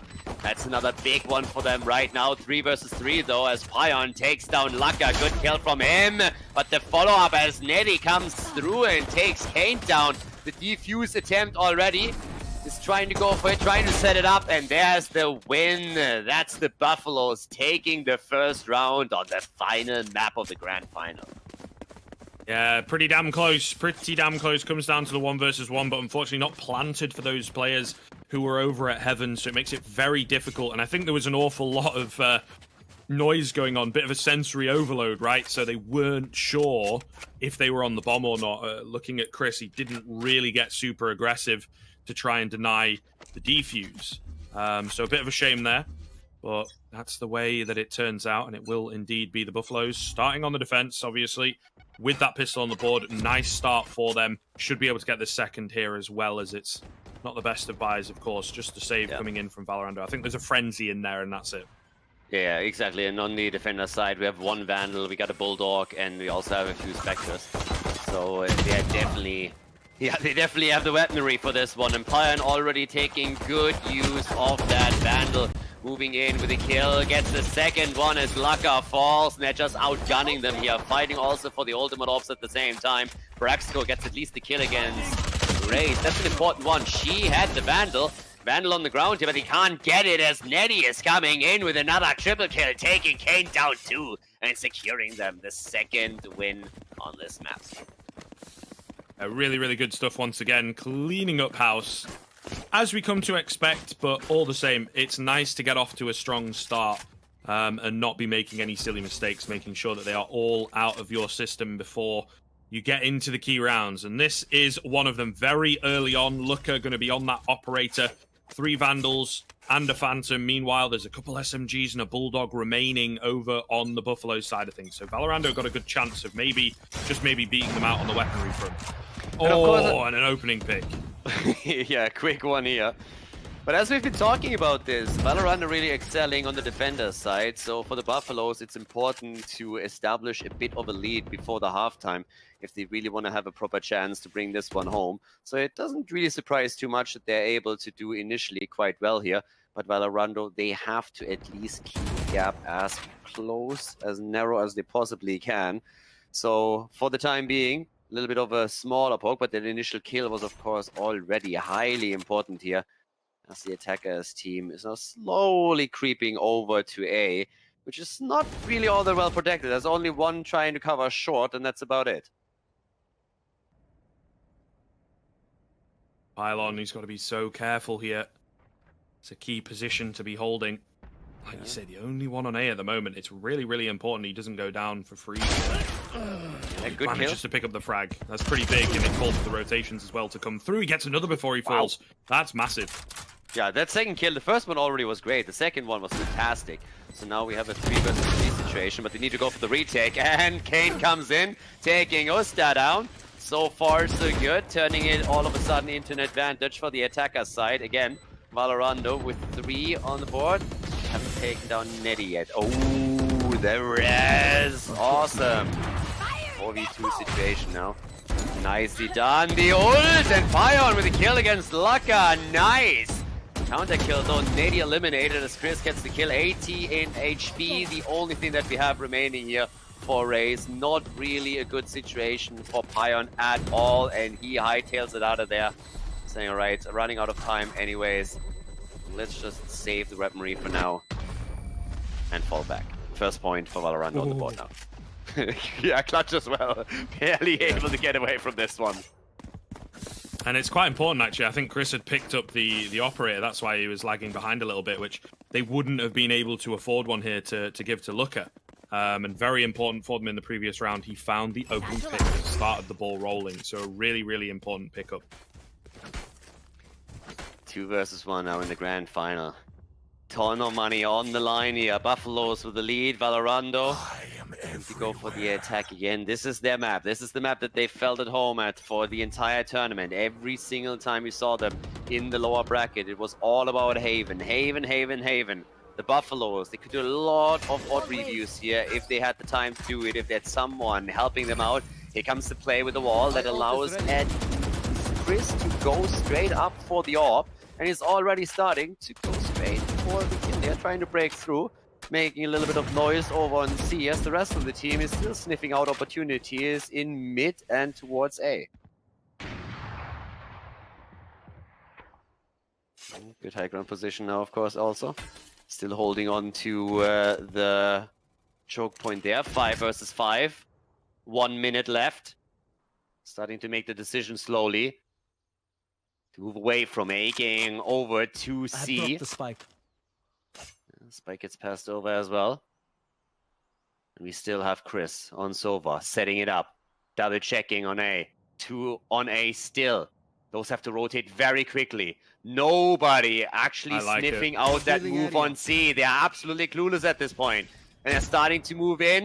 Nicely done. But Kane takes down Nedy. Nedy going straight in. That Spyro takes down, but Usta with the double kill. Holy hell! What just happened? He just keeps going. I don't know. They just walk straight into him without even getting the spike down. I think definitely needed to get the spike down before they went for that peek in towards the defense there. I don't know, man. I mean, credit where credit is due from Usta, but they didn't need to do that, right? They had the control of the site that they needed. They took out Nedy relatively easily, plant the spike, and then back off towards long, maybe into garage. You don't need to push into that area. But again, it's something that is a little natural for these players with some of the titles that they come from to keep the aggression up. And unfortunately, it cost them there a massive, massive turnaround from Buffaloes. Yeah, that was unexpected. I mean, they did such a great job, just like waiting patiently, finding the opportunity on C, pushing in the quick kill against Nedy too. So that was fantastic on there, and then it all turned so quickly. But well done by the defenders, of course, and that's the lead now for them. 3-2-1 on the board. Valorando, they need to find an opening now. Yeah, ult is ready, as we can see on the defender side for Sage, for Nedy. Still the approach, still trying to make the play over here towards A this time. A along, 2 defenders on A. Starting to slowly push in for that. Waiting for the rotation over here. Through B, a little bit of a peek. Window currently completely empty. Nobody there on the left side. That's a different story though. Right around the corner, the hit comes in, and the double Braxco taking Omen down, and Laka again healthy.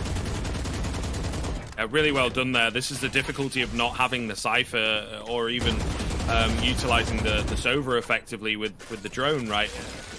You don't get free information, so you're relying on Valorando to give you that information by making noise, by dropping ordnance. So what they do in this round, they take a bit of a risk, sure, because they could easily just walk straight into someone, but by walking and not making any sound, they catch the A defense completely off guard because they have no information to work with. Yeah, Valorando now with a really good position on A. Buffaloes letting that slide. No plan to push in. Take it easy. Just say, okay, let's save the weapons. We won't be able to take this one. Thrifty, there we go. So 3 against 2 points. And one of the things that we definitely should probably point out here as we're looking at the 6th round coming in is that they switched up the lineup. So we actually see Omen now instead of Phoenix. We haven't that pointed out on the agent side just yet, but they adapted a little bit to the map and went away from those Phoenix plays. Pylon this time with Omen. First the teleport's ready too, trying to go for a bit of a more sneaky one. Big map for them, of course, with 3 bomb spawns. Alright, same time now. Again, the push through the middle a little bit. Here comes the shock dart. A-Long is getting attacked. Raise over on C in this case. Here comes the ult as he's trying to get the quick kill in. Sova with a play attempt. Connected a bit of damage there, but Chris could not get a kill yet. A-Long still getting attacked now too. The attackers again attempting to sniff it out. Slowly here. Baiting, of course, out some of the utility as well. If they can bait out some of the smokes, for example, it will be great for them. 14 seconds is how long they last. Brimstone smokes, at least that is. And A apparently is again the focus of attention for Valorando. 2 points. Yeah, this is what they like. This is what they like to do, right? Spin around and move across the map. It's why they really like Haven, I think, because it is so big and because you can keep the defense guessing all the time with these sort of fake plays and a bit of ordnance being used. But again, really well done here from the side of Buffaloes to push this player down long on C and get so much information. The Rolling Thunder going to come through, though. Neddy far enough away. No, it actually does hit him up at the very last proc. However, it doesn't matter so much, or maybe it does. Oh, my goodness. It's spun around all of a sudden. Racks in with the flank as well. Down goes Helms. He's stuck in that Hunter's Fury animation, and now all going to be on to Pion on this raise. Gets one, but the bomb is in between sites. What's the plan here? They've only got 13 seconds. Got to get it down. And, okay, it kind of works out. If Pion had pushed up in towards A from the long position, I think it really could have flown by the wayside, but not going to be the case. So Spike now down, and Pion with a bit of a reposition. Can he catch the players off guard here? I'm not so sure. He has very little information to work with. We'll check this left-hand corner. Picks it up onto Rax. Now all down to Looker on the other side of things. He will peek round and he'll find the quick headshot. Just about clutching it out for Valorando. Yeah, and that was not off to a good start. Absolutely not, because we saw a pretty cool kill on the minimap too, where Pylon was waiting on a short, on a corner where you normally wouldn't really expect him from the attacker's perspective. And as soon as, I think it was Braxco pushed in there, he got an easy kill against him. That started everything off. And then Valorando just absolutely popped off for a second or two and equalize the situation on the map. And then, of course, towards the end, Raze with a really nice approach as Pion was trying to make the play there. But he gets caught towards the end in the 1v1 situation. So now it's a tie in this series, and we still have Valorando on the attacker side. The strength is on the defenders, as with so many teams right now. A little bit of a poke again, and also Fox in the middle, and Laka getting the kill. Braxco another one, double kill. Neddy can at least revive one of them, but it's still a 5 versus 4. Yeah, looking to speed things up here on the Valorando side. Orbital Strike does come through, going to split them up somewhat, but doesn't matter too much. They are so aggressive right now, just in the face of the Buffaloes, catching off 2 more players. 4 versus 2 now. They are going to try and go for the retake. The spike goes down. There's the Raze showstopper available, but yeah, so much utility up top, keeping them back. And of course, the Sage Wall being annoying, giving away the position that they're now around. I think it's going to be so hard here. All going to be onto Pion. If he can find a frag with a rifle and then maybe swap across to that rocket launcher, it could be massive. But as you can see, they're just respecting the fact here on the Valorando side. No peaks coming in, not getting overzealous, not giving the advantage that they have away, and brilliantly played by them to secure a 4th round. Time alone is not working out for them anymore, so Buffalo's falling back again. The 4th round save for Valorando, the 4th point. Well done here. Great final map, really fantastic. Once again, super close between the 2 teams here. Consistent back and forth, but very important, again, for Valorando to get all these wins in right now. They are usually so strong on the defender side, and if the Buffaloes, I mean, if honestly, if the trend right now continues and Valorando moves into the second half with the lead, then the Buffaloes have to completely pop off and dominate on the attacker side to turn it around. And it's so difficult to make that happen against Valorando, who have just played such a strong defense on this map, especially around Rax with the Cypher, always holding down the Esports pretty much by his, the A-spot pretty much by himself, which allows the rest of the team to focus a lot more onto C, onto B, and have a very strong setup there. It's a very good point. It is a very, very good point. Early aggression coming in though. Pion has been loving the aggression. Manages to get one, but going to get slowed down here. Going to be tough for him to get away. He does manage it, but on low HP. Yeah, he needs to see that heal. He's hopefully going to pick it up soon. Depends a little bit, of course, where Netty is currently positioned with his Sage. Not close enough, it seems. There it is. Heal comes in. I'm going to be fine for now. 5 versus 4. Spike starting to travel. Oh, good kill. Pion with another one. Move back into position. Gets a kill against Chris. Eats another shot as well. Back down to 26. The heals are soon going to be there again. Cooldown should just be ready in a few more seconds. But the counter kill. Omen down. But Netty follows up. 4 versus 2. Valorando. He's struggling here a bit. Spike still on the way. Towards B, towards C. Lucker's coming in with it. Definitely not looking good though here, is it? No, not really. Really, really tough. I mean, where do you move through right now? Garage is being held. B as well. There's a kill. Pion picks up the 3rd kill in this round.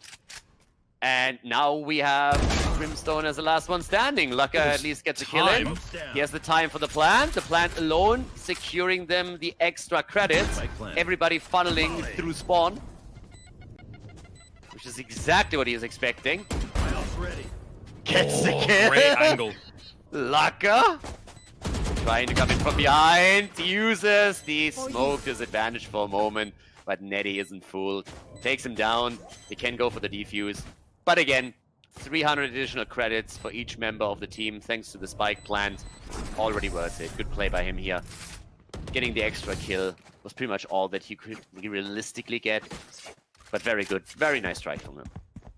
Yeah, Buffalo's, though, going to need to start stringing them together off the back of that one. Valorando just got 3 in a row, as you can see from the scoreboard. Once again, shout out to Zilv for all this information, making life very easy for us at the moment. While pretty much impossible, I think, for you and I to get into the spectator client plus an observer, right? So I don't really envy his position at all. Currently, this is still a close beta, and the observer UI is obviously not a high priority for Riot, which is absolutely understandable for an early beta. But guys, I can't highlight how stressful it is to observe at this point. You can already tell on the minimap that we don't know which dot equals which agent, and the hotkeys also don't always correspond to the agent that you would expect to be there.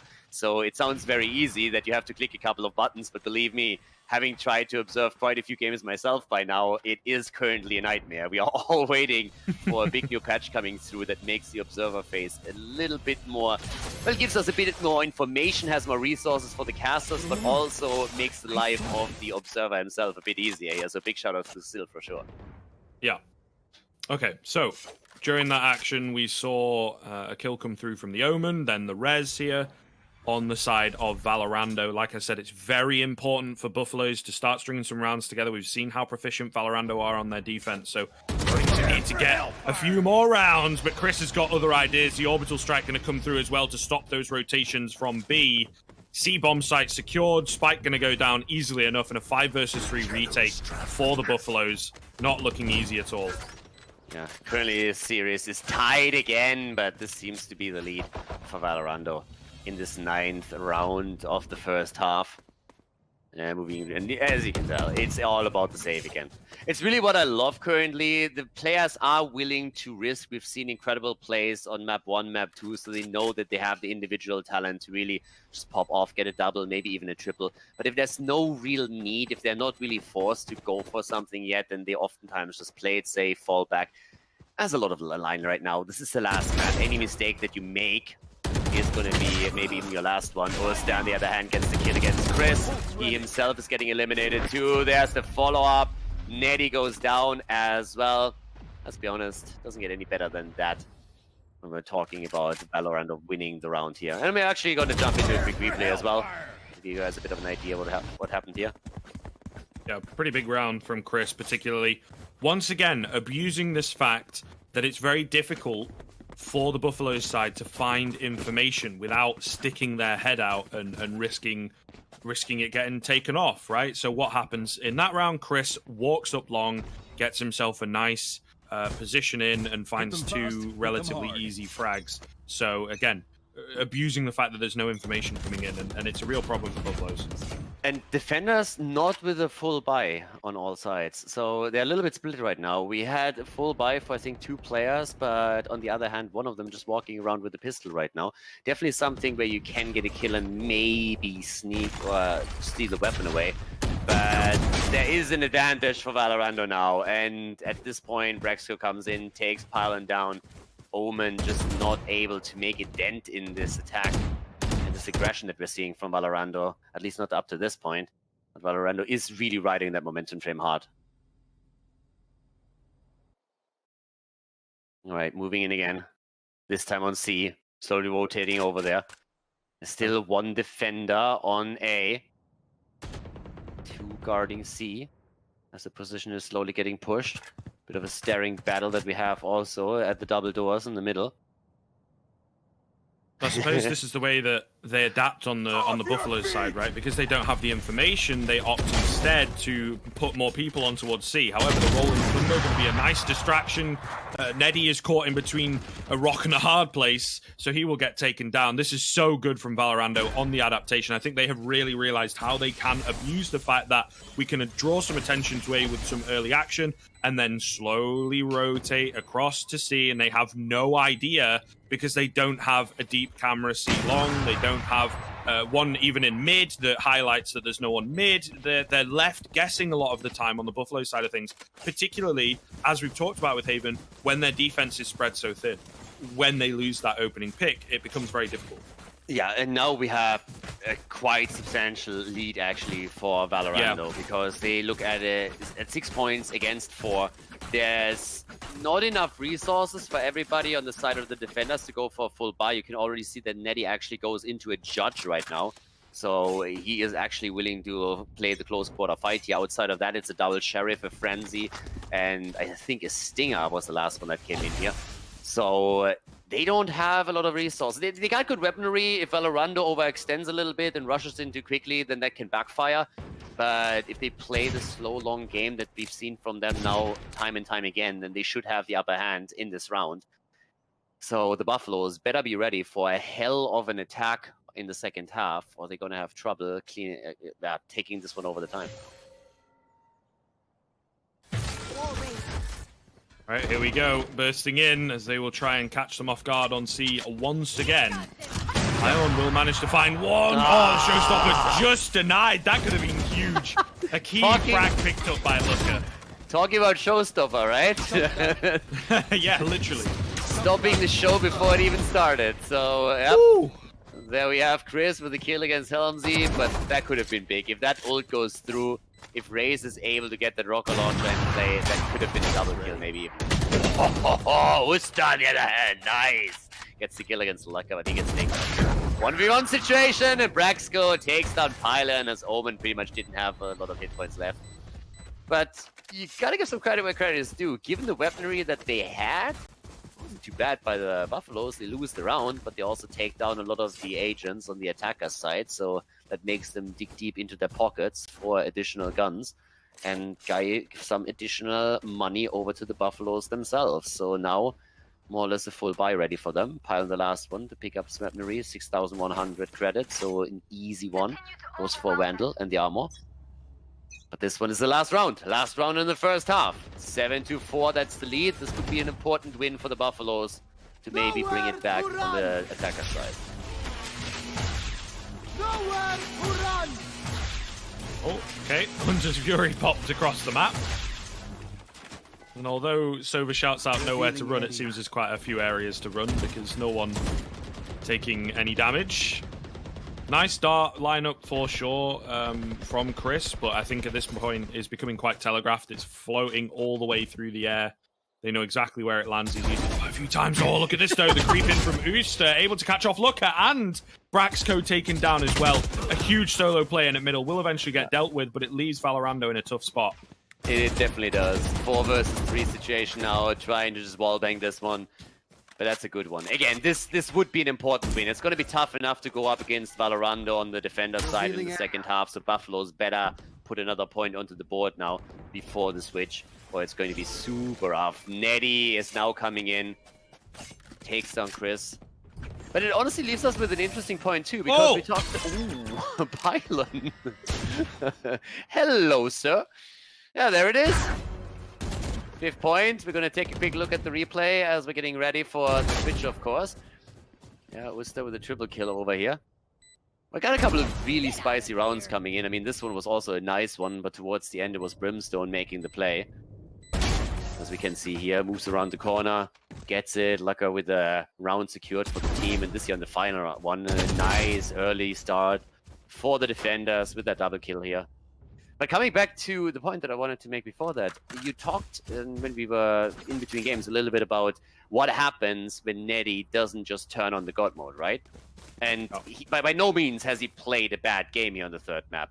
But it's far from the performance that we've seen him pull off on game 2. So it kind of shows a little bit. This is missing. They need someone to step up and make those plays that we've seen in this last round with the initial double kill.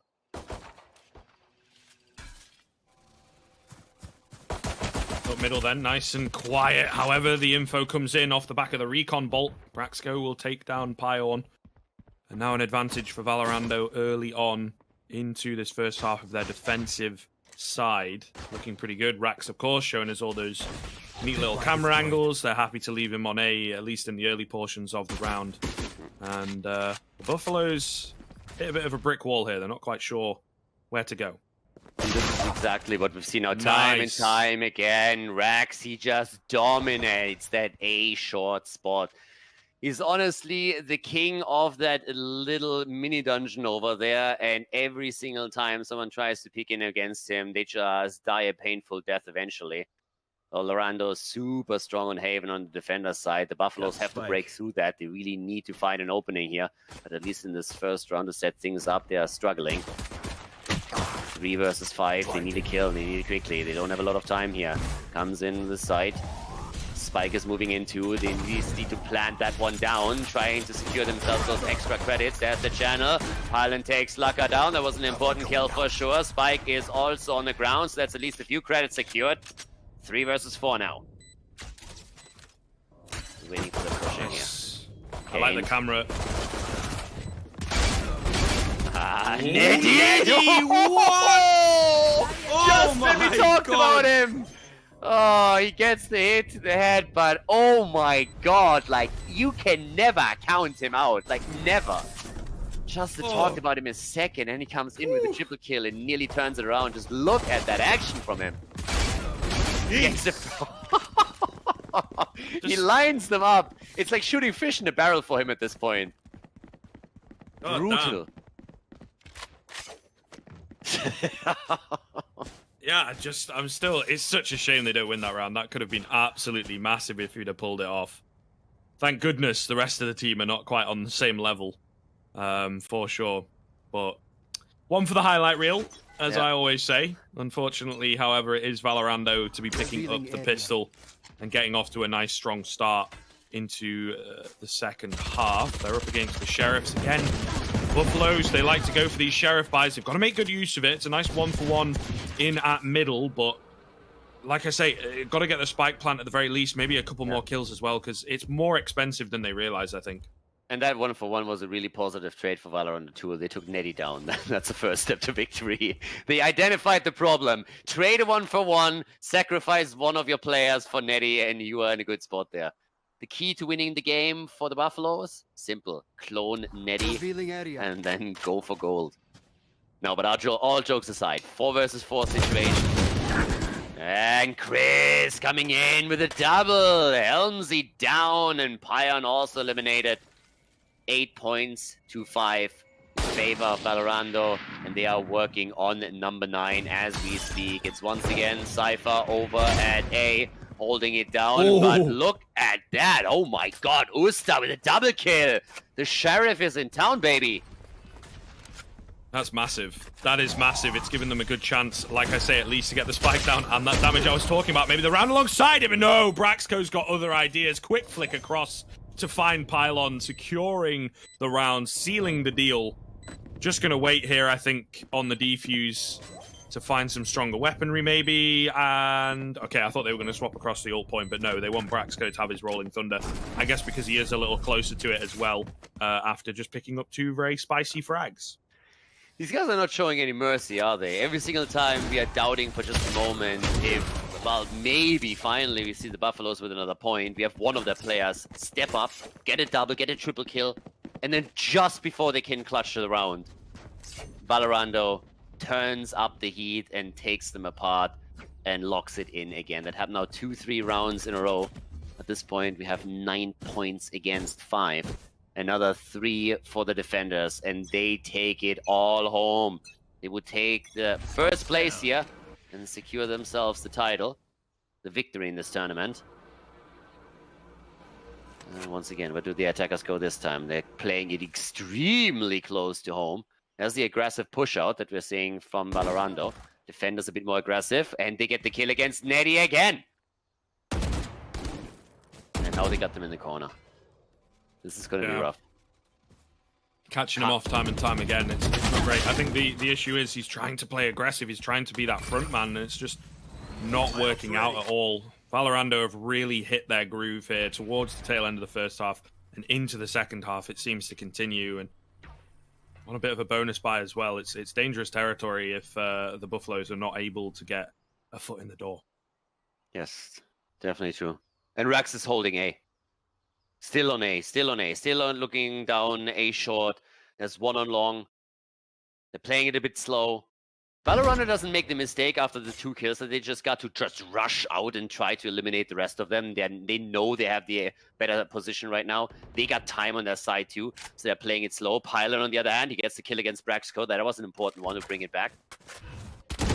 On A. Can they take him down? And yes, indeed they can. Rax goes down. That's a good one. That equalizes the numbers. Ho, the double kill.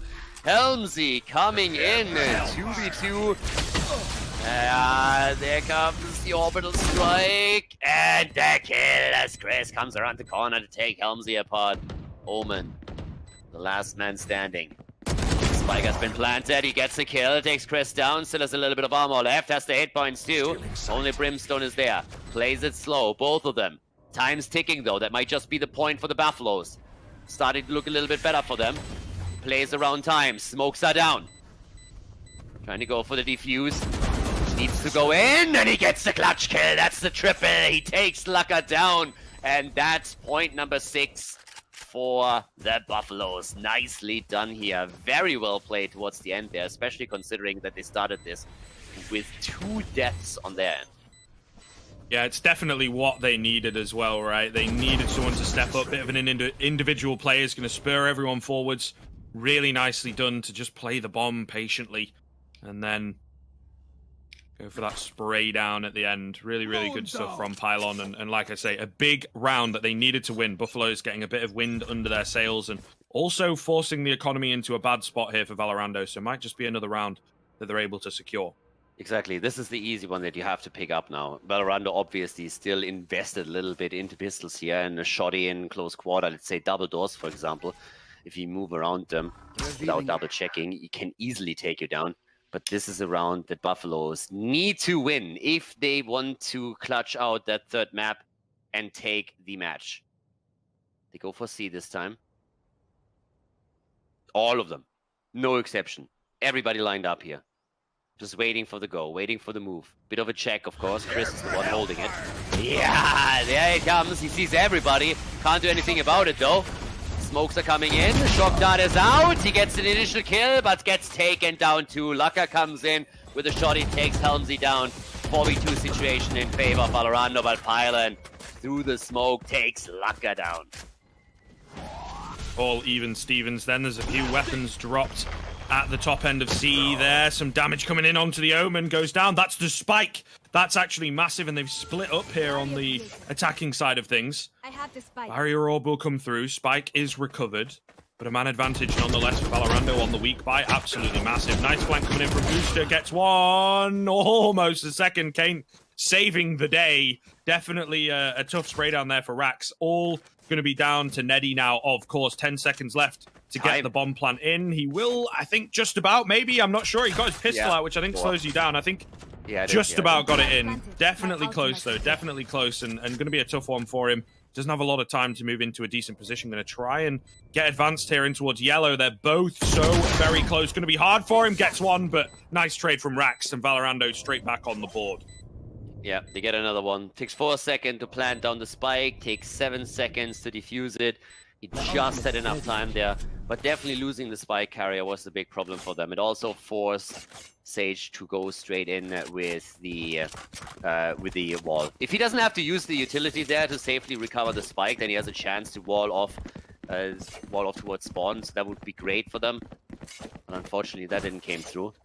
Yeah, and that's a bit of a problem right now. That was the round that they were supposed to win, and they didn't. We have 10 points on the board for Valorando, so another 3, and they take the victory in the tournament. For the Buffaloes, it also means that they have to play this a little bit on an eco buy.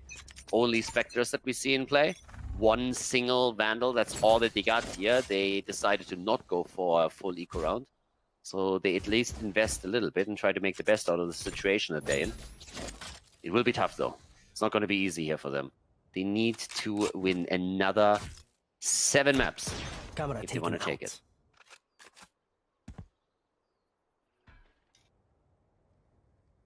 All right, push towards A again. Rax is the one, of course, holding it. Relatively slow here, and the rotation's coming through as well. I think the information from Rax was in. Got 4 ultimates available here to play with. See what they can get done. The weaponry definitely weaker for the Buffaloes as they start to slowly creep in. They've got 50 seconds left, plenty of time to work with, but I think just going to burst out here very, very quickly indeed. Rax holding towards short as Rax does. Might just be able to find one here, keeping that one player at bay. The cage comes through at long, and now Buffaloes are a little bit apprehensive. Where do we go? We don't have a lot of time to rotate back across. Nice pickup from Rax, left low. Might just be able to get the heal in. Stages nearby, I believe. Flank from Pion, however, could be the difference maker. Swaps across to the Vandal, still relatively healthy. Another one picked up. Rax has no idea. They're all over the site. The Showstopper going towards heaven. Got to be careful of that. There is a res available here. There we go, onto Helmsy. In fact, that's the wrong side that I was expecting. I meant the res for Kane to give them a chance. So that's even bigger that Buffaloes are able to bring it back down to a 5 versus 3. Yeah, the 5 versus 3 is in. Buffaloes are so far looking really good here. Pion gets another kill against Chris. 5 versus 2 right now. And at this point, Kane just decides that this is lost. Doesn't even try to go for the rest. It's obviously tricky for him to get into a spot where he can rest in the first place. It's all around the A spawn, mainly. He was caught off on the other side, caught on long, so in order to make it over to one of the corpses, it's just a bit tricky. So the Buffaloes are able to pick this one up, and that was an important one for them. That was a really important one. I think if Valorando picks this one up and takes the 11th point, then it's pretty much lights out there. But with 7 to 10, there's still a chance to build up a bit of momentum and get some additional points on the board. Maybe for some of the action here. Yeah, this flank is what makes the difference, and a bit of miscommunication, I think, as to where he's coming from. Rax looked so unprepared for that. Yeah, not a full set of buys here either. We still have those Spectres for the attackers. First and Helmsy. But also 2 guns. Chris actually investing into the Guardian. But I think that Rax, if I saw that correctly, what did he actually pick up towards the end there? Didn't quite catch that, but still invested a little bit, I assume. I would have thought so, right? To keep the economy even across the board. Yeah. Okay, so he gets himself a Spectre. Not ideal, but definitely workable. I think he is towards the bottom end of the scoreboard as well, as you can see. So perhaps not the most amount of money. He's not consistent with the kills. Jump peak coming in here. Pylon ready for it. Bit of damage. Not an awful lot, to be fair. They've changed the setup here a little bit, right? Rax not having the best time. Normally they leave him alone on the A-bomb site, on that Cypher. He's able to gather information, keep him at bay with the trap wires and whatnot. But they have drawn Braxco across to help him out, who does have the Rolling Thunder available as well. Yep. 3 ults ready for the defenders, 2 for the attackers. Buffaloes, they are the ones who have to pick up the momentum here. They really need to make a couple of kills. Come in! Defenders with the opening, though. Pylon eliminated by Braxco. And they're not stopping there. Usta is also eliminated. So that's a 5 versus 3 situation. Nobody there to bring it back. Quite the opposite, actually. Rax gets another kill in for them. Helmsy eliminated. 5 versus 2. And the attackers are struggling. It's simply Netty who gets a kill towards the end. Might be able to plant, but I think that will be about it. He slows it down as much as he can. Trying to hold that corner, but realistically against 4, it's going to be very tricky. Yeah, gets another kill. Nope, not quite. Neither the plant nor the kill. Chris jumps out of the window, goes for Rambo style, and eliminates him here. Yeah, a little awkward there. You feel like he should maybe pick that one up, but not the case as it happens. But that's the way that it works out. I think, like you said, it was going to be a really tough time for Neddy, regardless of the fact. But yeah, looking really good for Valorando here. We see the buy coming in. It is relatively good from Buffaloes. They are struggling, though, to string them together, and that is what is important. Valorando, 4 rounds in the lead and kind of keeping that lead. Sometimes it comes within 2 or 3, but they are always in the lead, it seems. We'll see what Buffaloes can get done here. A lot of pressure in at middle and window. Trying to find some early aggression, but nothing coming their way. Valorando playing very, very passive indeed. Going to try and change it up. It looks like a B hit here is the decision. Yeah. Taking down the armor, first of all, on the double doors. Trying to shoot through a little bit. Very good kill against Kane. Nicely done. Helmsy with an important one. They get the vision to actually scout out Rax. That was an important one too, so they know exactly where he is. Comes again, the ult, this time from Helmsy as he tries to pick up the kill, and he gets it against Rax. Cypher is down, 5 versus 3 situation. Good moves now on the side of the Buffaloes, trying to push into B finally. Of course, the rotation of defenders is coming in as well. But the rotation towards C, they're mixing it up. They're quickly coming on the point, they're guarding towards spawn. They still have one over in the windows, actually not anymore. Pion gets taken apart, but the cluster grenades take Chris down too. So 1-for-1 trade, which leaves us with a 4 versus 1 situation and pretty much no hopes for Laka to get this one done. You got the operator, no need to risk it here. That's money that you want to keep. That's expensive. So really good stuff. The Buffaloes with a really well executed strat over here. Good attack, and that's the 8th point on the board. Closing the gap a little bit. Got that mid control, and then they were able to work off of it. Move into C, really good stuff. And Valorando, a few holes in the defense for sure. Really not sure about the rotations towards B and the early ordnance usage, particularly from the Sage. I think it was a bit of a problem there. Kane used it to get up high, right, which didn't work massively for him, and then he doesn't have the wall available to slow the push down. They're taking a bit of a leaf out of the Valorando book where it's like, let's try and play nice and slow, walk into them and maybe catch them off guard. Decision to buy up here on the Valorando side of things as well, which around the operator I can see, but the economy of this defending side starting to feel a bit strained, as you can see from Chris on that SMG, not looking great. Yeah, you got the stinger there. Armor gets taken down on the walls, looking for the wall bang again.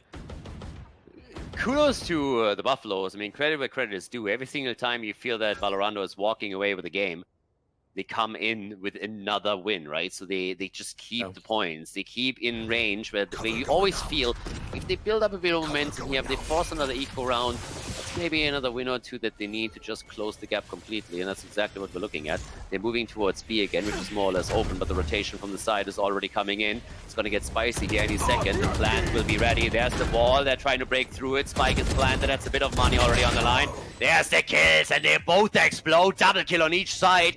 Leaves us with 3. Both of the Sage players are down. No heals available here anymore. We got 2 ults in play though, and that means that especially Raze could come in for the showstopper and get that rocket launcher into play. Braxco goes down as Usta picks up the kill. 3 versus 2 now. They're going to be so hard to get this defuse in. They're all in and around middle. So many open angles. They don't have a lot of time to work with. Brimstone smokes not available either, so just going to look to back away. It's such a hard site to retake, that B bomb site, with the super.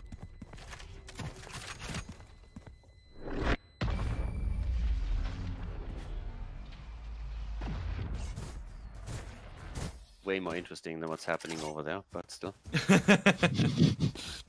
I don't know what you guys see right now, but I can see myself. So, yeah, with that said, we also have another screen here that we can pretty quickly look at. So I hope that you are still in the game, and at least we have something to peek at. And we are entering the next round. Yeah, 11-9 at this point.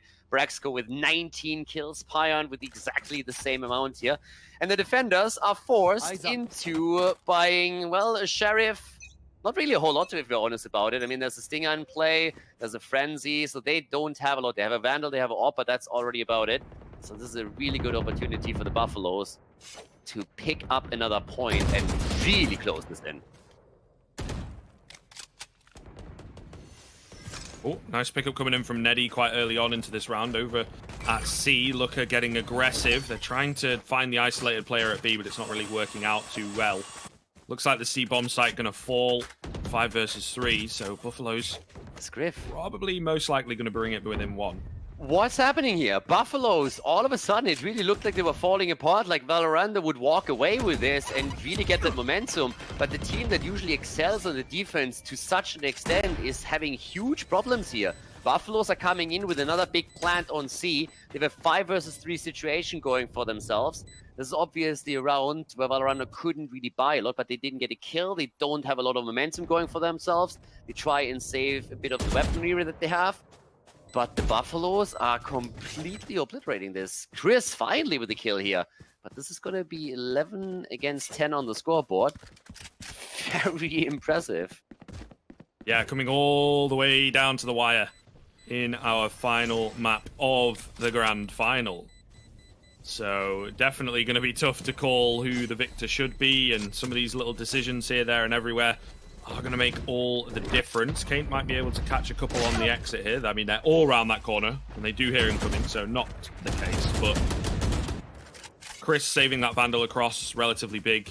As we said, the economy not great here for the defending side. The operator will come into play once again for Looker, but they need to win this round, otherwise it's going to be so tough, and we might just see Buffalo snatch it away towards the tail end. So yeah, really getting into the make or break rounds. Look at the money that they have. It's insane. Buffalo, they are fully equipped already, and they have 7,000 on Pion, and Helmsy is on 5,100 still. Win or lose in this round, they are going to have huge economy for the remaining rounds in this game. And now 11 against 10. Valorando, they are the ones that would struggle, as you said, if they lose this round now. Once again on the economy, big opportunity for the Buffaloes, despite the fact that they're currently still trailing behind by just a little bit, to take over here.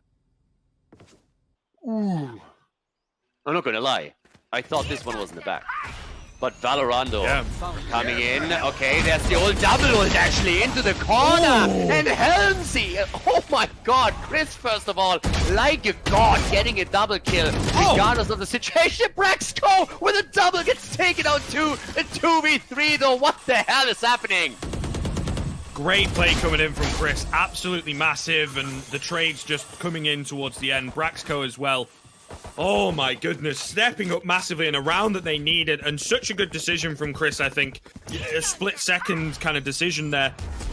Not only had he been naded down just before this happened, but I think he's been in that corner before, and the orbital strike had really screwed him previously. So instead of just trying to run out of it, he takes the fight, and they're not expecting it at all. And despite the res, they managed to take the round on the Valorando side of things. I think Chris does a great job, but it's Braxco in the middle with that 2K that seals the deal. I mean, both of them just playing fantastic in the last round here and definitely clutching it for the team. And now we're looking at 3 match points that they have. Buffaloes, we pointed it out earlier, they have the economy easily to sustain themselves through a few rounds here. Locka with a shot against Osta. What a fantastic start into the first match point. The ult comes through from Sova as well, as Chris is trying to go for another hit here. That's exactly what they need right now. We could see another kill coming around the corner here on B side. As the wall, they're pretty much staring through the smoke at this point. Once that thing is over, we're going to see one of them fall. 12 versus 10. Call has been made. They're moving on to B. They're trying to make the play. Yeah, there's the wall coming up. And again, the big ult. The big one coming in from Brimstone. Brexco with a pickup afterwards. Takes on Pyron. Pyron is down 2. Kane with the kill. 2 versus 5. This might just be it, Skriv. They go in with Helmsy, and this is it. The champion of the tournament. It is Valorando. They take it. They take the last and final map. A 2-1 victory. The champions of the level Valorant Clash is Valorant.